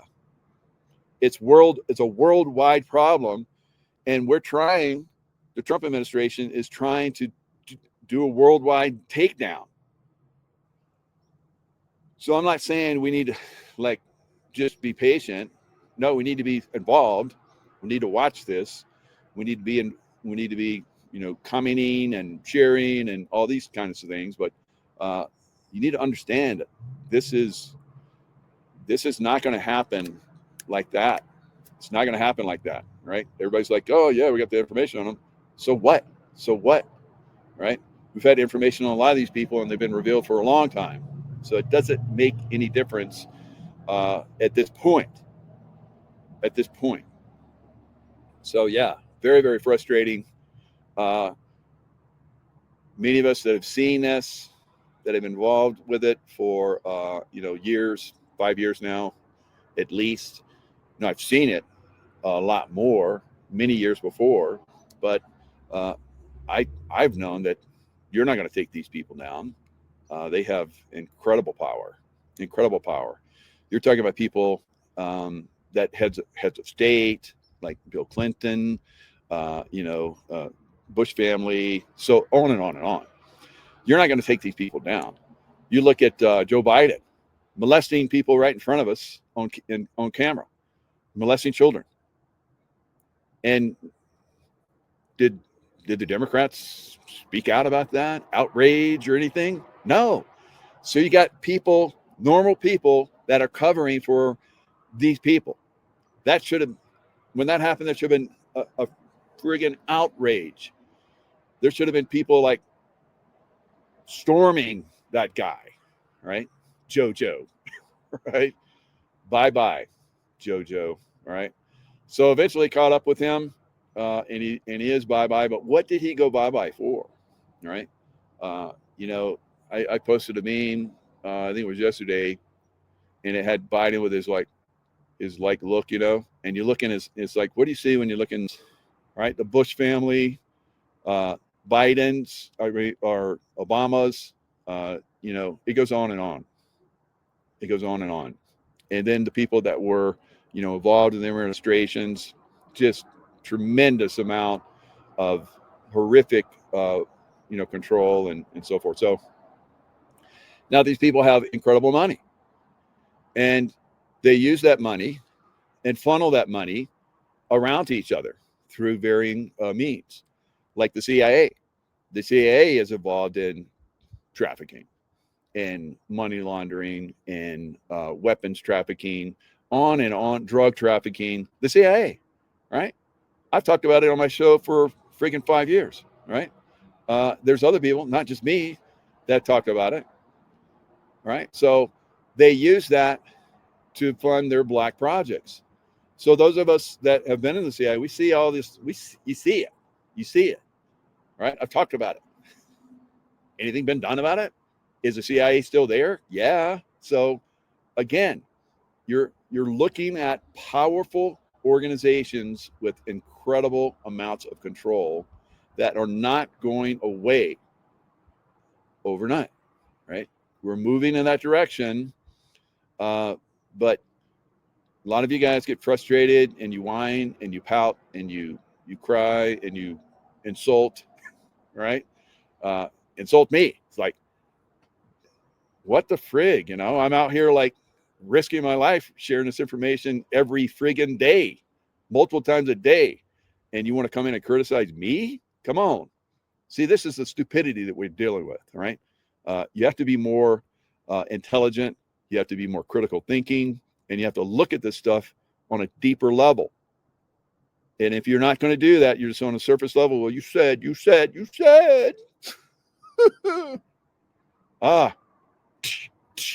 Wake the fuck up, right? So we're going to continue to see good things happen. Many of you aren't going to notice them, right? Some of us will point them out to you, and you still won't see it. But that's the way this show runs right now, right? It's not everything falls apart, and then the golden age financial system comes out. You have to take down that whole system, the financial. the political, the judicial, the spy networks, all right, that don't serve us, that serve, the elite bastards, right? So you're going to continue to see the slow takedown. Like James Comey. Why is he still walking free? Why is he still walking free? It's bullshit. We all know that he should have been gone long ago. When he came out and he pointed out Hillary Clinton did this, Hillary Clinton's emails, they destroyed their phones, they destroyed their computers, blah blah blah blah blah blah blah. But we're not going to do that. We're not going to convict. I was like, yeah. I was working out. I was like, yeah, oh God, this is a dream. This is a dream. And then he goes, no, we're not going to convict. And I was like, wow, what the F are you? You need to go bye-bye. But he's still here. He's still here. So that kind of like stupid BS has to go away. All right. And I don't know if we have to rise up to do it, because I'm looking at Mexico and I'm like, they're going to rise up.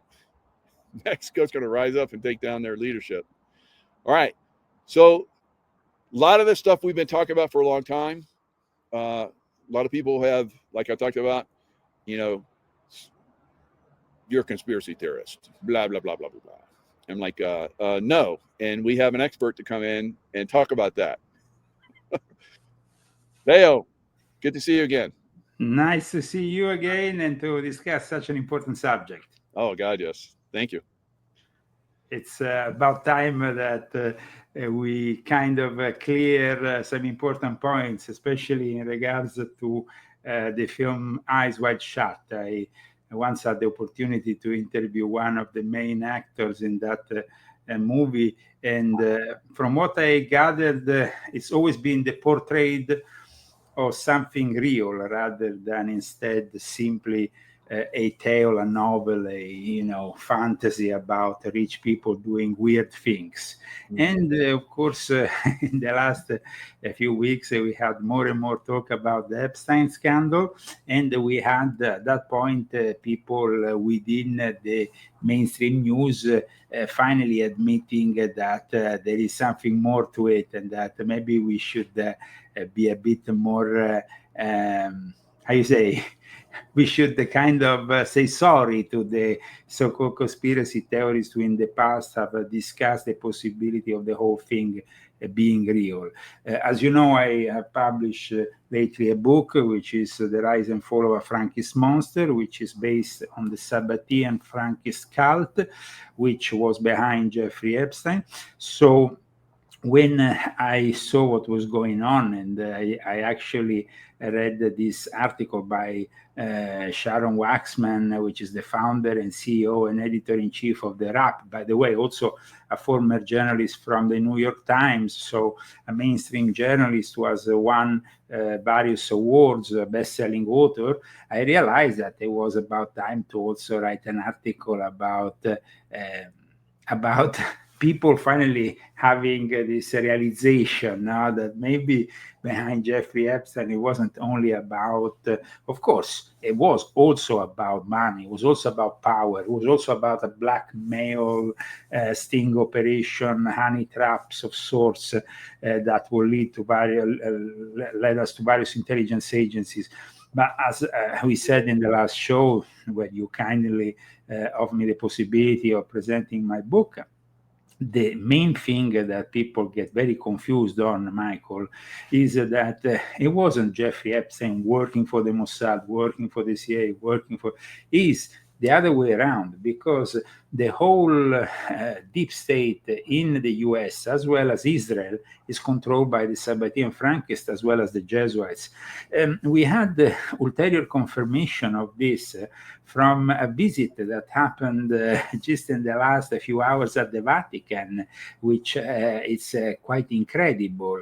Pope Leo XIV, who is, as you know, connected to Chicago, guested Governor J.B. Pritzker. And J.B. Pritzker comes from a family of Sabbatean Frankists from Ukraine. So it's, and when we see also how then Leo the 14th, who we have discussed many times on your show, and who from the very beginning I told you was probably worse than Pope Francis himself, though he was crafted and molded by Pope Francis.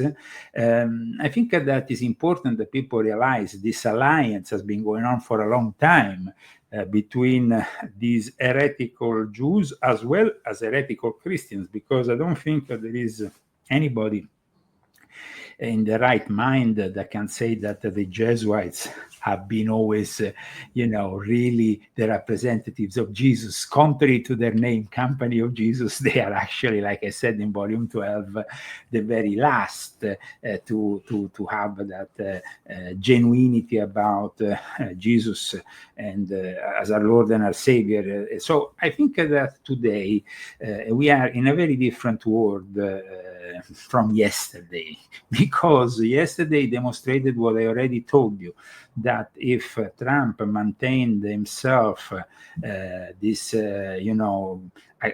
ostracizing the Epstein files, he will eventually lose control of his party. And so suddenly he opened up. But the problem is, will anything be revealed? Well, that's a different thing. That's a different thing. Unfortunately, there is already various things that, let's say, are moving behind the scenes that make me think that probably there is going to be highly redacted material, or maybe material that is going to be simply pointing on one political side rather than the other. The Americans are not going to stand for all this. So this is going to be a disservice to the American people, because this whole matter was politicized in a way which shouldn't have. We should never support in any way, shape, or form the pedophiles. And that's why this book, as you know, is dedicated to the victims of Jeffrey Epstein. I don't care, about the White House and what they think. If they are in the wrong, I condemn them. But just think for a moment, Michael, who we had in the White House for the last few decades. A bunch of perverts, all of them. Absolutely. All of them. So we start, we want to start with Bill Clinton. Well, no comment. A guy, aside from Monica Lewinsky, we know that he was flying on the Lolita Express very frequently. Then who we have? George W. Bush, who apparently brought male prostitutes to the White House. And who we have next? Obama, who had a guy a guy called Sinclair in a limo when he was still a senator, doing him a blow without. I don't even want to say blowjob, because now everybody's talking about, this Baba, who's this and that. But the problem is that it's not about one president. It's about a system. So today, we want to go deep into that system to understand a little bit better who are the protagonists. And I think if we want to really dig deeper into this whole thing, first of all, we have to go to the very origins of the Epstein case, which, as you know, are also not only, they are not only in what we already know, but in what has been covered up, because it's part of the history, the legacy of America, that starts from people like Samuel Bronfman, that starts from people who are not even mentioned nowadays because they came into the scene. So this kind of understanding brings us to, for example, when it comes down to the dark secrets of the United States, we have people who maybe presented themselves in a certain way, and we always have accepted these people as being the guides of our society, the philanthropists, all these people who maybe, we perceive as being just, but in reality they are not. One of these people who in reality had a very dark and sinister background, aside from his public one, when Jeffrey Epstein was just starting to raise his profile by being recruited by Donald Barr. And I'm talking about a guy called Levis Rosenstiel, who was of course, a Jewish person, known for his philanthropist fundraiser and for Jewish causes. He was the founder of Shenley Industries. and an American liquor company, very active during, of course, the Prohibition years. But who is behind all that? And who is he connected to? Well, and how does he get all the way then to Donald J. Trump and to Jeffrey Epstein? Because these are things that need to be discussed today in order to have a more honest and clear vision of things. And so today, I hope that we can clarify such matters. So for me, today is about clearing and understanding that, for example, Lewis Rosenstiel created in the background of America's, let's say, the American dream of the 1950s, a blackmailing operation that was exactly like Epstein. And who inherited this operation? Somebody who then was very close to the future president of the United States, who I have talked about also in my latest book. Somebody who took from that blackmailing legacy, which went and blackmailed even people like J. Edgar Hoover, in the head of the FBI. So people will say, but who is this connection that brings us all the way to Donald J. Trump? Well, that connection is Roy Cohn. The Roy Cohn who was connected to Ronald Reagan's administration, but Roy Cohn was the mentor of Donald J. Trump, and he was the guy who actually inherited from the previously mentioned Lewis Rosenstiel the whole backbone of this blackmailing operation. So I think that it's very important to understand that Jeffrey Epstein is not the only one. He's probably not going to be the last one, but he was definitely not the first one to do all this. And he inherited himself almost a position from the people before him who were doing these kind of things. Now, people will say, but I mean, here we're talking, people fantasize now about an email where it says Trump is blowing Baba. Okay?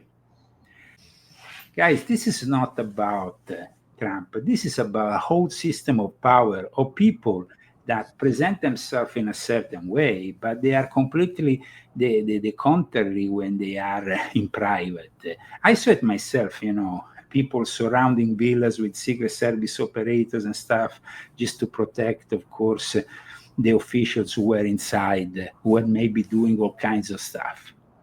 So the Eyes Wide Shut is a reality. It's a reality that Jeffrey Epstein was involved with. And in my book, I have gone deep into this reality, as you know. And I think it's important that people realize that this reality is not restricted to one person, but it's definitely part of a tradition of the elites. If you think about it, the actual film Eyes Wide Shut, the outside scene when you have, for example, Tom Cruise getting to the villa, the castle, the place where they conduct the ritual. Well, that place belonged to the Rothschild. It used to be the family house of the Rothschild. Roy Cohn inherited. You see how, he wasn't really. The guy could be in a gay pride setup all his life. If you see him by his photos, are you still astonished about somebody blowing somebody else here? So, when in my book inserted Roy Cohn, I inserted him also linked to the B'nai Brit, linked to the mega group, linked to the systems of power that we have.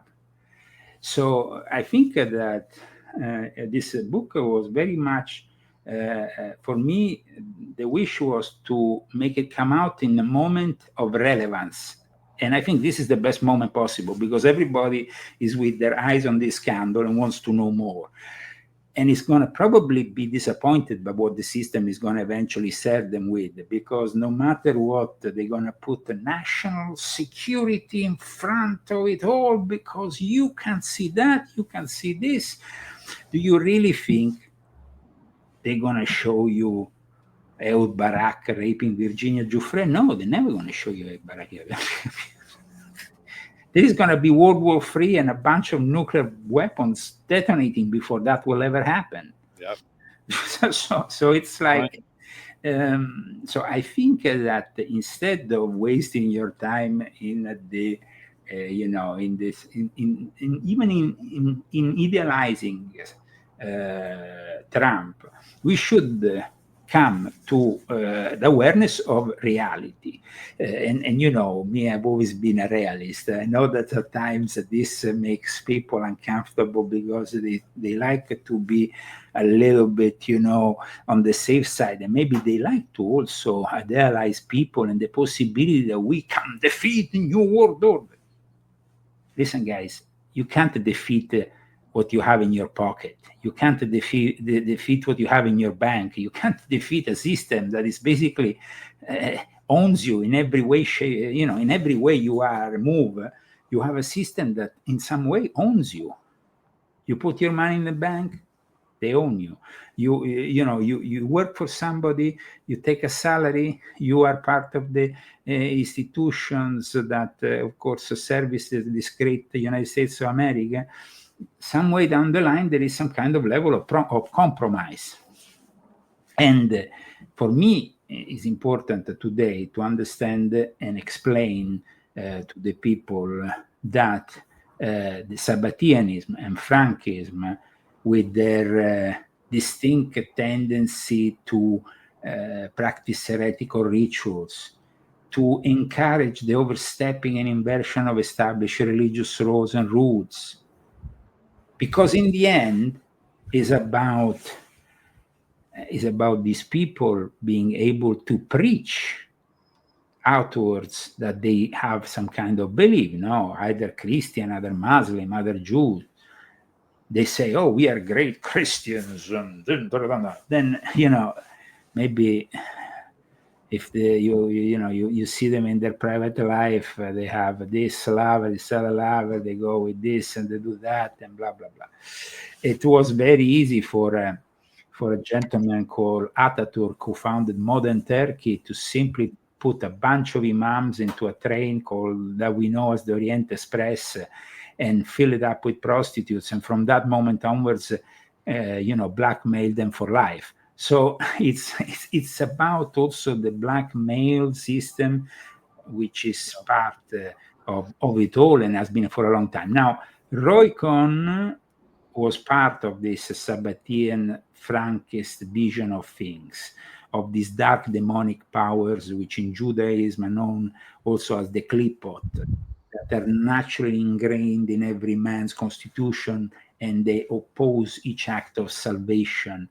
And they are, of course, they are selling all this as a way to bind people together. So it's not only, the ritual in itself, but the fact that you participate to something forbidden, something that is a little bit like when the Skull and Bones, during their initiation ritual, have, these people who for a whole night have to confess all their most all their secrets to a bunch of strangers. So it kind of creates really the bond that will never end, that bond. And so at times I noticed that in Satanism, those practices, may they be the sacrifice of a child, the rape of a minor, anything that is forbidden and perverse becomes also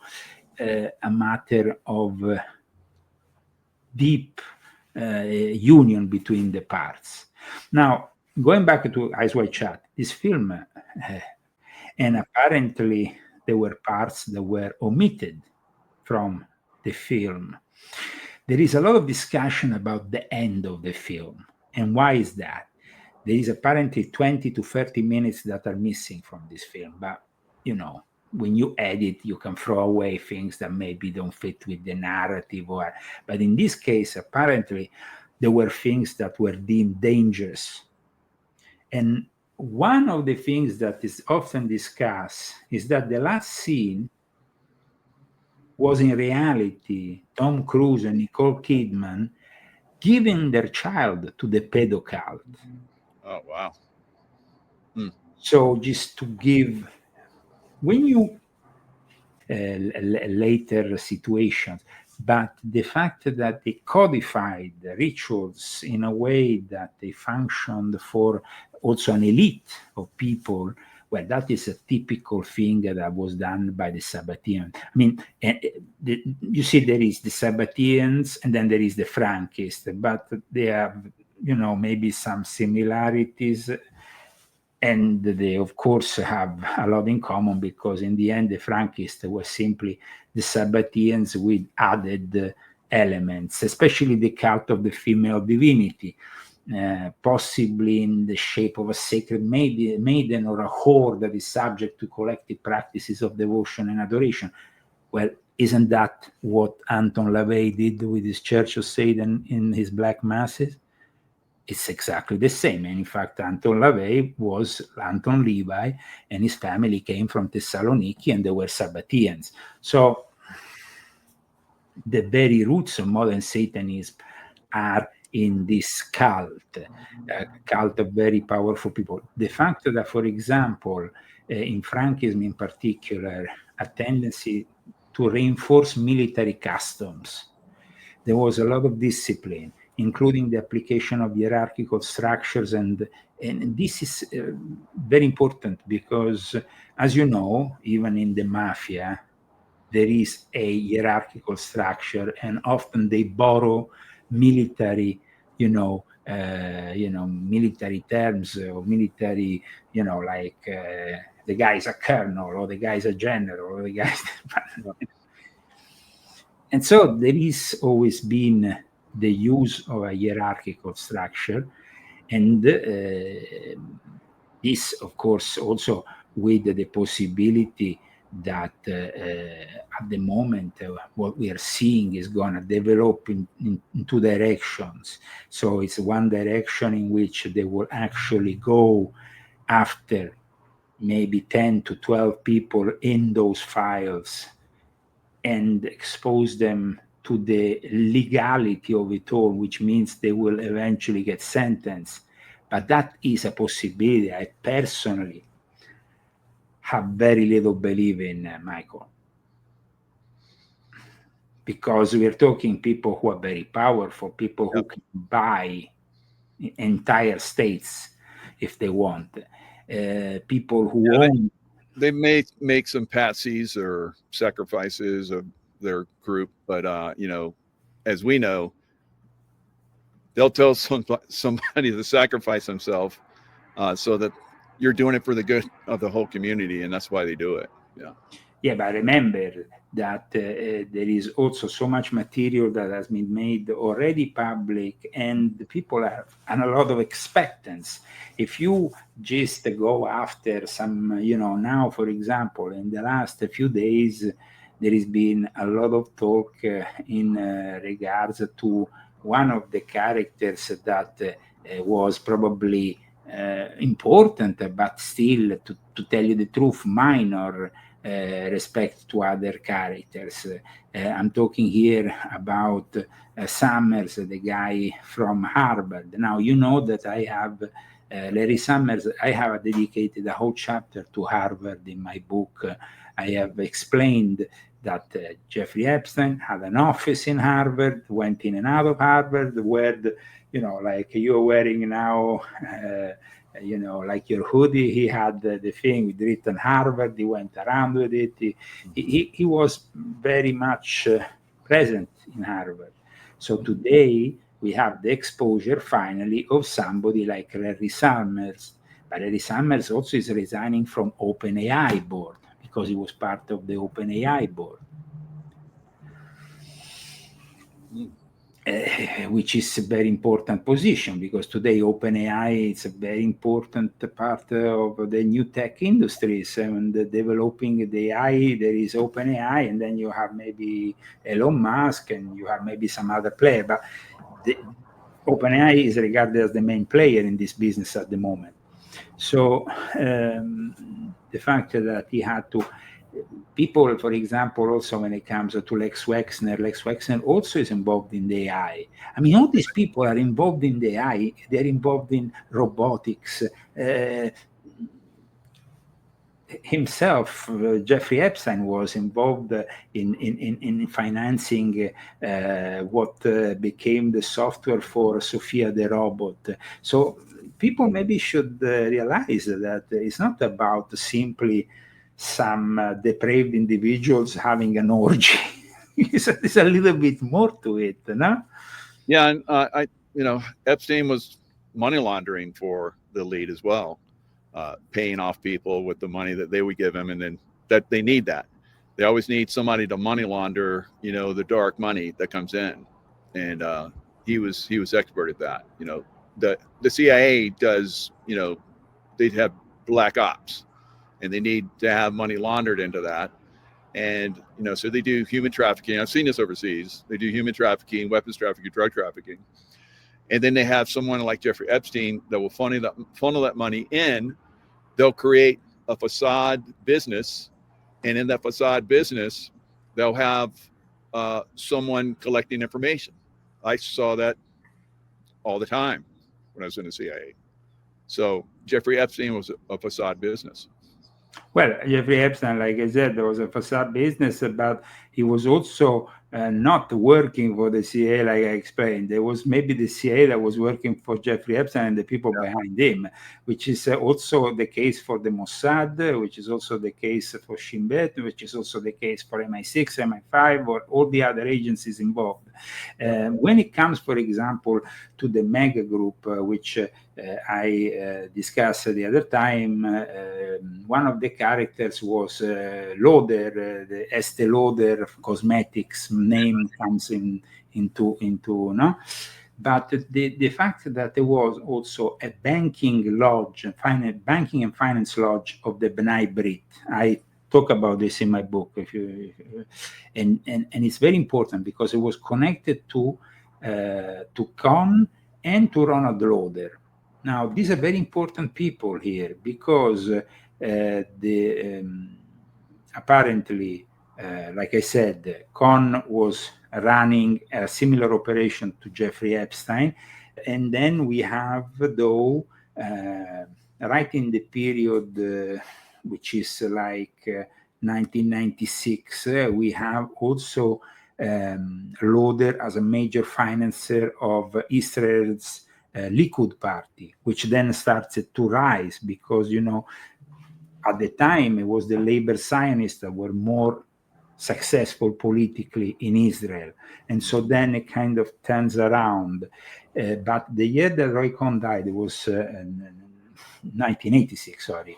And then 10 years later, we had that happening with the financing of the Likud party. But it was at that point that we see also with Ray Cohn, is almost like Jeffrey Epstein picks up his blackmailing operation. That is what I came to the conclusion of in my research. I mean, it's like 85, 86, when Les Wexner gives him that building, rigged with cameras in Manhattan. Apparently, instead, it was before they got to financing Jeffrey Epstein's operation. Apparently, Ray Cohn was conducting this operation in a very important hotel in New York that apparently was owned at one point also later on by Trump. And in this hotel, they will have minors and people involved in a situation similar to the Eyes Wide Shut kind of scenario. We know that there is So do you think that Trump was involved in some of that? Okay, there is a lot of people that tend to defend Trump because they say Trump, in a way, has been servicing the system for, like an informant almost. So they tend to give Trump the benefit of the doubt by having him linked to a informant kind of figure. Right. But the problem is that over and over again, we see that, it goes a little bit above that informant kind of, how we can say, of level of participation, let's say. Mm. So in between 85, 87, Epstein becomes his relationship with his principal financier, which is Les Wexner, which was closely associated with Lauder, who, by the way, because together they will also found the Mega Group in 1991. So there is a connection there that is very strong. From my sources, Lex Wexner and Epstein were already working from 1985. Some people claim 87, but I found some credible sources that he was already, because already from that moment onwards, he makes him basically use the whole building that he will eventually give for $1. That is very symbolic sell to Jeffrey Epstein. So we have the origin of the Mega Group, which is with very powerful figures. But let's not forget that these powerful figures, like we said, are from the Sabbatean Frankist milieu. Now, Benjamin Netanyahu, where does he come from? Where is he originated from? He's originating from Polish Sabbatean Frankism, the family. So here it's like, you put together all these elements and you find that these people are all interconnected, that basically there was a connection that goes all the way to Shimon Peretz, to other people, like I said, Bronfman, and so I think that Edgar Bronfman was probably one of the most important figures. Then we have also the Anti-Defamation League director, Abby Foxman. Now, let's not forget that the Anti-Defamation League was founded by the B'nai B'rith, and in my book, I show that the B'nai B'rith is a Sabbatean Frankist creation, because in reality, B'nai B'rith, if interpreted as Rabbi Unterman interpreted, was meaning Shabbatai is my illumination, so more clear than that, it can't be. Now, the major supporters of ADL included the Ronald Lauder, of course, which is still a powerful figure to this day. And then you had many others like Max Fisher and so on. But here we are talking about people, it's always like people say, oh, Jeffrey Epstein, his connection with Israel, he was working for the Mossad. And I'm like laughing, because Jeffrey Epstein was much more than that. It was bigger than that. Oh, yeah. It was a world enterprise, because you shouldn't restrict the power of the Sabbatean Frankists simply to one country. When they have created a banking system that is worldwide, when 20%, like we said, of the Bank of China is owned by the Rothschild, when the Rothschild themselves have been like inspirational for the film Eyes Wide Shut, because the actual place was a villa of the Rothschild. Mm-hmm. People, wonder sometimes about that, but it's called Mentmore Towers. Mentmore Towers has a long history, because it was in the 1850s that the Rothschild families arrived in this village of Mentmore in Buckinghamshire, and they established what became a very beautiful building, because it is a very beautiful. I mean, you see it outside, when Tom Cruise arrives there with the mask on and the thing, and it was the place where Baron Meyer the Rothschild really developed an incredible situation, because he actually started to buy all the land there in 1846. And it was then sold quite recently. At one point, it became the headquarters of the Maharishi Foundation, which is like another kind of one of these gurus from the 1960s that developed his influence also. So in England, but Baron Rothschild, together with other figures of the Rothschild families, were, as I described in my book, doing what the Frankists wanted to do to expand themselves, marry into Christian aristocratic families, and initially was Catholic, and then it became members of the Church of England, especially influential for what then became the Balfour Declaration, the very layout that then created the State of Israel. So I think that somebody says, weren't the Rothschild and the royal they were, of course, they married into the nobility, but not only in England, also in Austria before that. Also, the process that Jacob Frank started wasn't only the Rothschild, there was a whole group of bankers, the more prominent ones, the more known ones, and probably the ones that everybody has in mind whenever there is a conspiracy theory are the Rothschild. But like you have read in my book, they're not the only ones. They are one of the more influential, but they are not the only ones. And they all help each other, because that is the strength of this whole thing. You see, the Jewish people have been persecuted, and of course they have always had this, this thing of helping each other.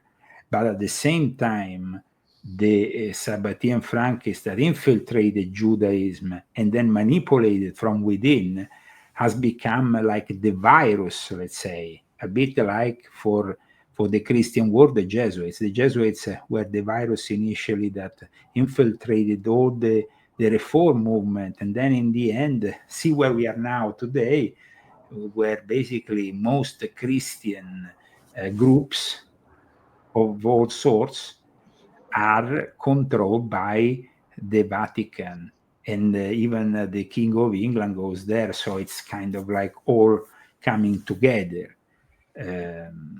But like I said, the Eyes Wide Shut indication made by Stanley Kubrick, by simply, because you see, this Mentmore Towers is in bad condition, so they couldn't film within Mentmore Towers. But because it symbolized for Kubrick the power of the Rothschild, he wanted that image in the collective consciousness to be projected, connected to this Eyes Wide Shut. So I think that is an important element that we can add to our story, together with the fact that nowadays, like I said, there is journalists like the one I mentioned earlier, Sharon Waxman, but also other ones who are more and more admitting that,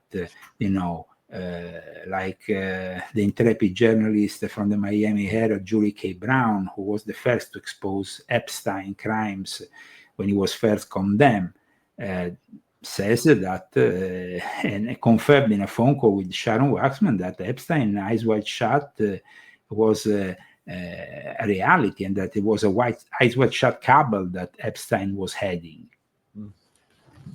However, after these admissions have been made by the mainstream press, I don't think that we will have more of these admissions, because it will get too close to then the very finances of all these newspapers where they work for. And it will be at one point. See, today, The Economist, which is now another thing, The Economist is a prestigious newspaper, a prestigious publication now that we all take information from. Well, The Economist now is being sold, most of it, from Linda Rothschild, personal friend of Jeffrey Epstein and the former Prince Andrew, to John Elkann, who, as I showed here, is one of the rising names of Sabbatean Frankism, and I showed him in my book. And the interesting thing about The Economist today is that they are making some very very dark forecast for next year. I don't know if you heard about it, but they are the forecast that they are basically saying, the economist is predicting for 2026 war. And if the Sabbatean Frankists who own it are actually making that public, what do you think is the purpose for doing that?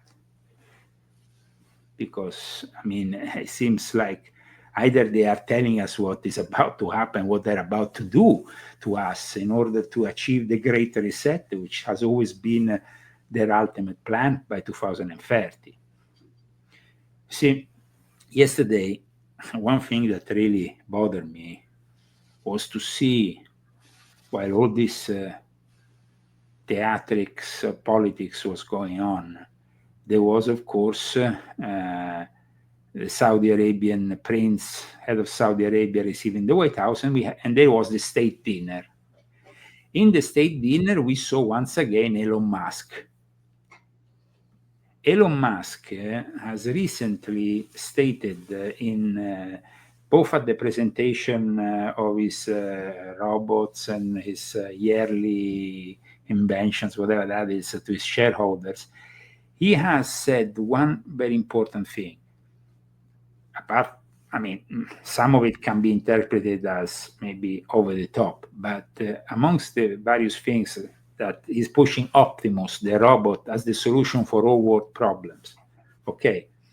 But at the same time, he said that will make most of the planet lose their jobs. So working will be facultative, and he announced the fact that we will all be on a universal income.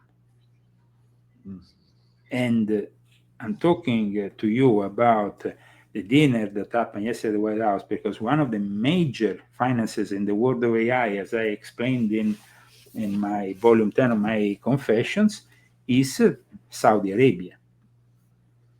Is the prince that was received yesterday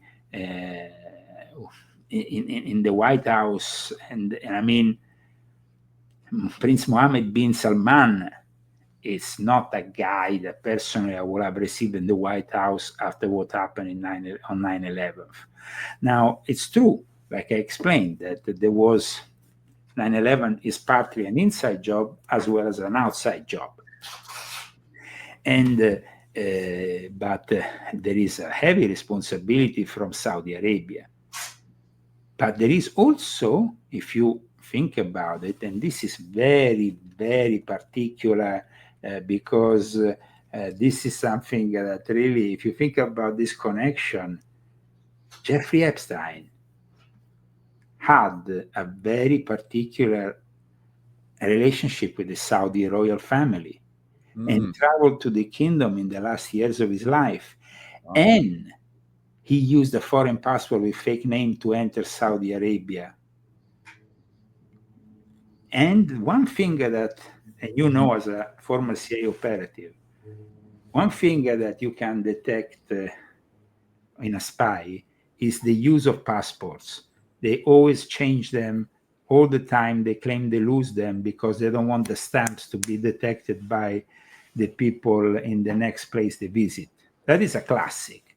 You know, a normal person, if he goes through all these countries, will have 30 stamps, but then it will be a liability. So he was losing his passport every 2 minutes. But at the same time, the fact that there was this link with the Saudi royal family, and suddenly, while this whole thing is going on in Congress, Trump is inviting the head of the Saudi royal family. You think that is a coincidence? Good point. Wow. How about that? Wow. It's something that makes you understand that there is something else going on here. Yeah. And it's pretty scary. I think it's very suspicious and very scary. But of course, amongst also the various things that were found amongst the items seized from Jeffrey Epstein's estate, especially in New York, there was a so-called, and I hear it, fake Saudi passport. Mm-hmm. That's right. So I mean, Well, I mean, he's working for the intelligence agencies, and I can tell you, they can make passports easily for anyone. Why Saudi? And plus, Right. the residence in another place that was kind of interesting in our story, and that's Austria. Because Austria is connected to also all this story. So it's like there is a connection there down the line with Austria also. Because at the time, and this is then makes much more sense for our viewers to understand. Ronald Lauder became, at that time, in the U.S. ambassador to Austria.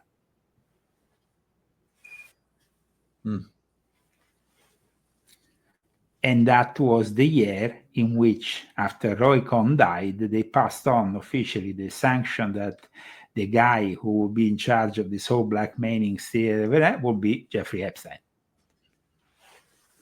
So who do you think is doing Jeffrey Epstein's work now? I think that you see, today we are in a completely new era, because today we are in the era of the internet, in the era of artificial intelligence, and so it becomes much more difficult. I mean, it is like hiding is not possible. You know, today you can't simply lose a passport or a stamp changes your identity, because today you have 1,000 ways of tracing a guy, you know, with facial recognition things, you know, vocal recognition. People say, oh, but I'm going to change phone number, I'm going to have a burner phone. They will, after 20 seconds, recognize your voice and at that point identify you, because they have extremely sophisticated equipment that wasn't present before.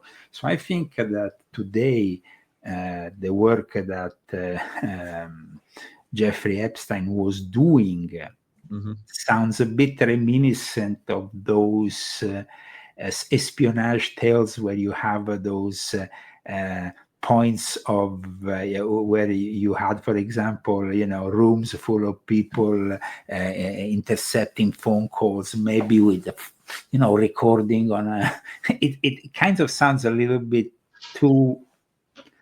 I think that today it might be more possible that you are working with very sophisticated hackers, with people within the tech world, rather than people. And Epstein knew, though, that we were going towards an AI reality, because he himself was involved with it, like I explain in my book. I mean, people like Peter Thiel and Palantir, what is he doing? I mean, so it's like, I think that today it's a little bit of a different world, but the players, the new players of the game, amongst the new players would be definitely a guy like Peter Thiel. That's why I absolutely distrust J.D. Vance as being a possible alternative to Trump. Yeah, I don't see it either. I don't see it. So I think that today we need to be very much more, you know, like in the past, you had these people that were running around the world thinking they own it. Now, these people have a system technologically that protects them from, you know, the mass, and they are becoming more and more part of a techno-feudal empire. And that means people who have extreme wealth today, they're simply investing in the cyber Satan artificial intelligence setup. Like I explained in my book, by the way, Peter Thiel comes from a family who has its roots in Frankfurt. In fact, in my book on Jeffrey Epstein, I explain that the relationship of the Sabbatean Frankists and the Christian families, like Thiel's families in Frankfurt, is a relationship that goes back hundreds of years. So it's, I think, a guy also that is always talking about the Antichrist as his pastime. And he makes conferences about it and all that. I mean, it's definitely a guy that doesn't inspire me confidence. A guy who this year was one of the main guests at the Bilderberg Club that was taking place in Sweden. It's not somebody who inspires me a lot of. Now, we're talking about a guy who's doing predictive policing, counterterrorism analysis, works for the intelligence community here in the USA, USIC, works for the United States Department of Defense. The software that he's creating is used for missions, a critical national security system. You understand that even in your time in the CIA, no? What you were doing back then couldn't be done now in the same way because the technology has evolved. No, completely different. Absolutely. I mean, we were going into. Remember when you used to go? You didn't have internet connections, so you had to go into like these internet connection. They have rooms, and you go in the computers and you buy time and stuff like that. Some of our case officers would go in there. We give them protection, of course, and they go in, and they would go into these rooms, and they would be able to track the people that had been in there because they had technology to do that. Of course, now the satellite and all of the Wi-Fi and all that kind of stuff. But still today, for example, I have a relative who has security, goes into the hotel where the boss has to stay, and the digital footprints, like you said, are scanned. They make sure that there is no way that their computers that they're going to be used or mobile phones will be hacked. It's becoming a different way of approaching the whole spy business. And so it has evolved in a way that today, I mean, will Jeffrey Epstein be able to have the same level of impunity? I think probably that the islands that he was purchasing, because in the last years of his life, he also purchased an island next to Little St. James, a bigger one. Bigger one, yeah. The plan was to isolate those islands then from any kind of scrutiny, with the heavy use of technology, because only in that kind of setup you can really isolate yourself from the phone cells, everything else, satellites. You can shield everything, and maybe at that point have a level of impunity like he used to have. Palantir, and the fact that he was linked to Palantir, the fact that Palantir is involved in governance surveillance through artificial intelligence and facial recognition, tells you all there is you need to know there. It's like, So today we are now facing, I think, for most of America, what has happened with the Jeffrey Epstein scandal has demonstrated that there is a compromise for anybody who even comes close to power, and that Washington, D.C. is in itself compromised to a level that, yes, you can have great promises in your electoral campaigns. You can promise the moon and back, but are they ever going to deliver to us? Even this populist, side of Trump is now showing instead a different side. Yeah. And I don't know if everybody's happy about it. I mean, MAGA needs to become independent from Trump and needs to always prioritize America first. Good point. Yeah. So, it's like we the people. It's not about these politicians going to make things. It's not about letting 600,000 Chinese young students and potential spies in our countries, because that means to be a traitor. So when Major Taylor Greene said, Trump called me a traitor, let me explain what a traitor is. And a lot of people now are saying, oh, Marjorie Taylor Greene should have never criticized the president yesterday. Or I think that speech she gave was spot on. They were very powerful people who didn't want this stuff known, even partially their names revealed. Like I said earlier, I doubt that we might have investigations into these powerful people. There might be some of them who might be exposed, but the level of power that is beyond Epstein is at a level. They're not going to be convicted. Not going to be convicted. Listen, when you see the people behind Epstein are the people who have financed every governor in every state of the United States of America, every single senator, then at that point you are like, these people, they were forced yesterday into voting.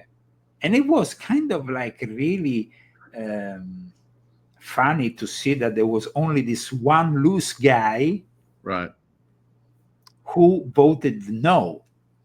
And I think that the loose guy who voted no, probably, I mean, maybe he had more coherence than other people. Maybe he knew that there was political suicide, though, because at that point, he appeared everywhere and everywhere.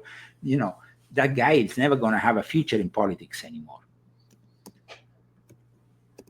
Yeah, he's I can't think of his name right now. There was one Democrat I saw that had voted nay as well, and then eventually it went off. So then no Democrats. I guess somebody got to him and said, "Yeah, you need to change that vote."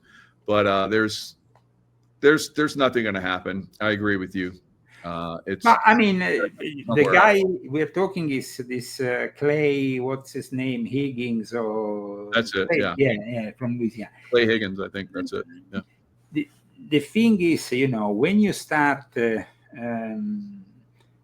saying, okay, we can't expose because there is this and this other reason.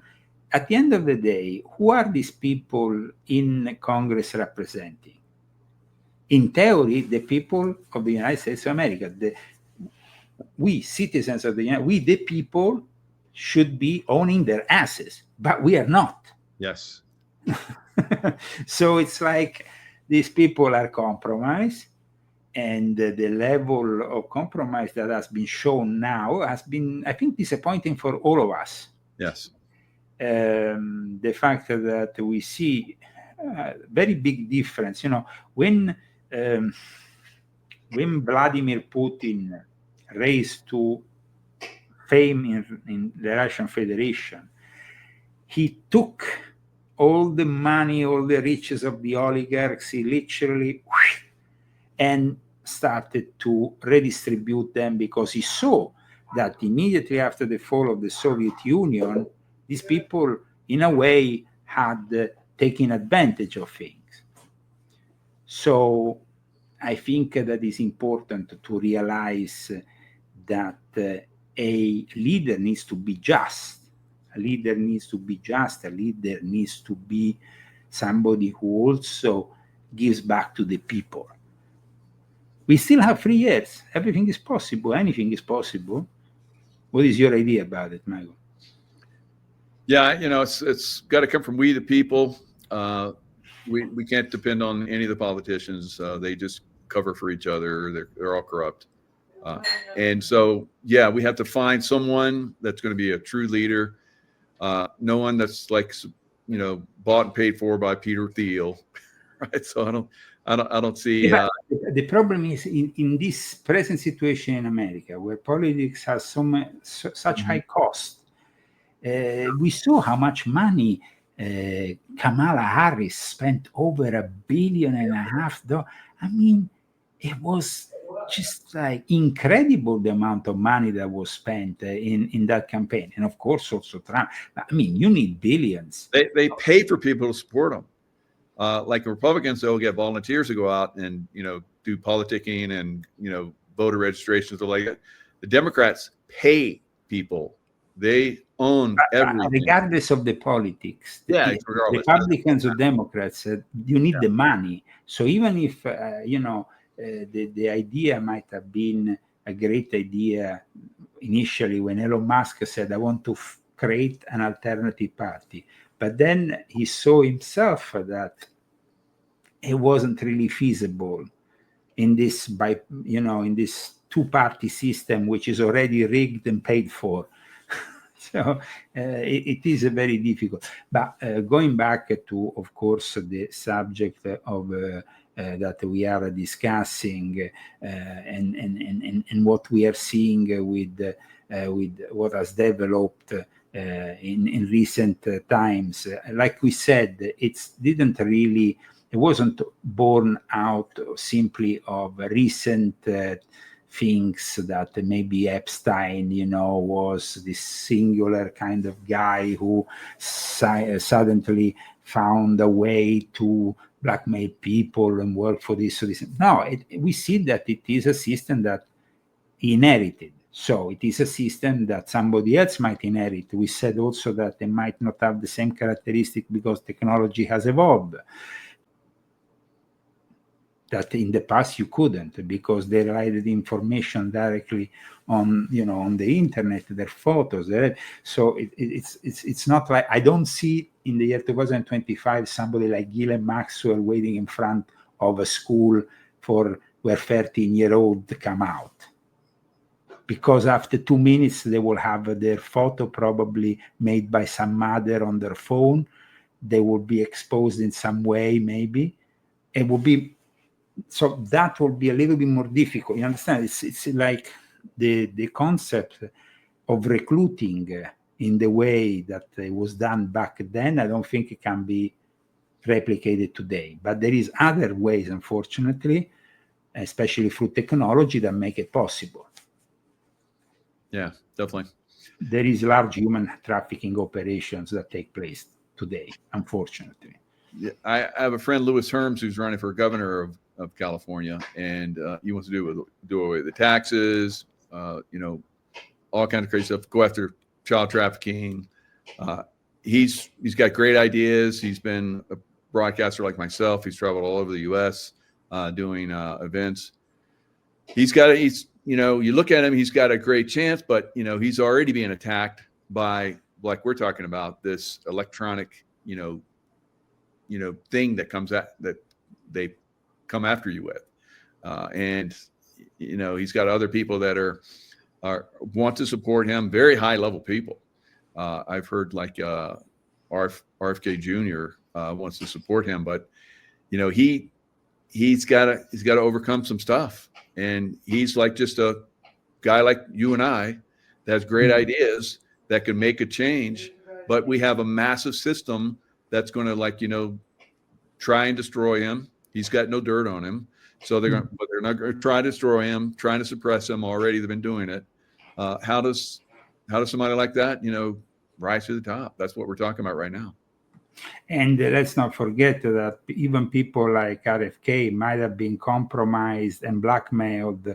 We know that recently there is this whole story of this Olivia Nuzzi that came out that was somehow involved with RFK and this infidelity saga. We don't really know the level. These people have information on everybody, and they will always use it against you once you reach some level of power. And if they don't have anything, they'll just lie, make it up, and then push it out there like it's real. And then, but I actually, they'll just keep on. That is also true. That is also a possibility. But if you think about it, the people they eventually have always led into power are the ones who they can blackmail with more ease because they are compromised. I will never forget. We are talking about also people who who are very smart, the Einsteins of the situation. It's always Stein. It's always the Stein that goes in, and that Stein, that stone, it's always present. So for me, I think today we have realized that yes, like you said, there might be people who want to try to run for office, but trying is one thing. Achieving then a success. I personally was involved in politics briefly in Italy. I saw the level of corruption. I was so disgusted with it that it was simply an experiment I wanted to use to see it from inside, like seeing how it is to run for office. Yeah, many times, many ways. Yeah. But once they arrive to certain positions, if they become like Kash Patel and Dan Bongino, who suddenly from one day to another, they abandon the whole Epstein thing and they become silent. Dan Bongino was a guy who was doing shows every day, who was very public, very talkative. He maybe gives an occasional 1 to 4, maybe one interview a month, maybe. But we're talking about really levels of silence which are kind of disturbing if you think about it. Mm-hmm. No? Definitely. Yeah, so we definitely have to maybe in the future go back on this topic, because I'm sure that once it's gonna evolve in one direction or the other, the Epstein saga is not gonna end up here simply with this vote in Congress, because I think that either they're gonna redact the hell out of it, either they're gonna start to stop certain things. And then let's also think about the fact that what they are making public in those so-called Epstein files that the Congress wants to is been voting for is not the entirety of the judiciary material that is available. So it's always partial. So the people will be more and more disappointed, disgusted, drawn to abandon politics, and then at the same time we are instead being more and more manipulated by a reality where the AI will probably lead us from the White House, and Congress will become a simple tool of this artificial reality which is taking place. That is unfortunately what's going to happen. In 10 years from now, politics is not going to have the same identity. And, well, there's other ways that they can, compromise and, threaten. I was talking to a doctor earlier today, and he said that he and another group, very powerful group, had basically convinced Trump that he didn't need to go forward with Operation Warp Speed. And then he had a meeting with a bioweapon potentially, release that's coming next year. So, well, yes, that is what they are, anticipating already on The Economist, and such a gloom and doom scenario for the future by a mainstream publication like The Economist is not, a conspiracy theory publication with all the, this is considered a serious publication. Though today we don't consider as serious the mainstream news, it's still part of the established news system. I want to thank you for giving me this possibility today, as usual, to dig deep and show that really a lot of the truths that were accused of being conspiracy theories, people like me for decades were trying to bring out these truths and have always been derided. Maybe we were right all along, and now we will see the mainstream jumping on board and starting to admit that that is the case. I think that at one point, though, once you admit that that is true, is because these people, they don't care anymore if you expose them, because they have reached a level in which you cannot, you can't change their plans, or you can't even see what they're doing, because the level of invisibility maybe has grown exponentially since Jeffrey Epstein's experience. They also might have taken Jeffrey Epstein's experience in Little St. James, in the Zorro Ranch, or in New York as something that then they can draw some conclusions on how to operate in the future. And like I said, technology will always be of help for these people. And now in volume 11, you see, you have just shown the image of Thomas Crooks, which is now being debated because they say that he was also into the fairy. He was also had a whole digital imprint that wasn't taken seriously or ever made public by the FBI. Let's not forget that his body was quickly eliminated and incinerated, and we don't have any trace of it. The FBI needed to be exposed by Pambondi, Dan Bongino, Kash Patel, who is now in charge of it. We thought about finally a Department of Justice who will be put upside down and all wokeism will be expelled, and the deep state will be running away and hiding after that. But I don't see that happening, unfortunately. I see, unfortunately, these people still in charge, and it seems like you can maybe change the facade a little bit. It's very symbolic what has happened to the little St. James Temple of Jeffrey Epstein, because this image here, now they have painted it in white, and it's like they have, because they have made the island a tourist island. So they have purified it almost with the painting into white, very symbolic, of wanting to purify the whole thing. But we remember also what was written in the Georgia Guidestones. They were blown up like... Their message was there, and it's a message that will stay in our minds. So thank you for once again giving me the opportunity for this great chat with you. And let's hope that people can really understand it's not about the politics anymore. It's about awareness. And once you have that awareness, try to make the best of it without following the rules and following the trends of the system that is pushing you one against the other, because there is no just people in this political establishment of sorts. They might be a little bit better than the other for a number of reasons. Of course, I voted for Trump. Many other people who are following us today voted for Trump. We dodged the bullet with Kamala Harris. But the problem is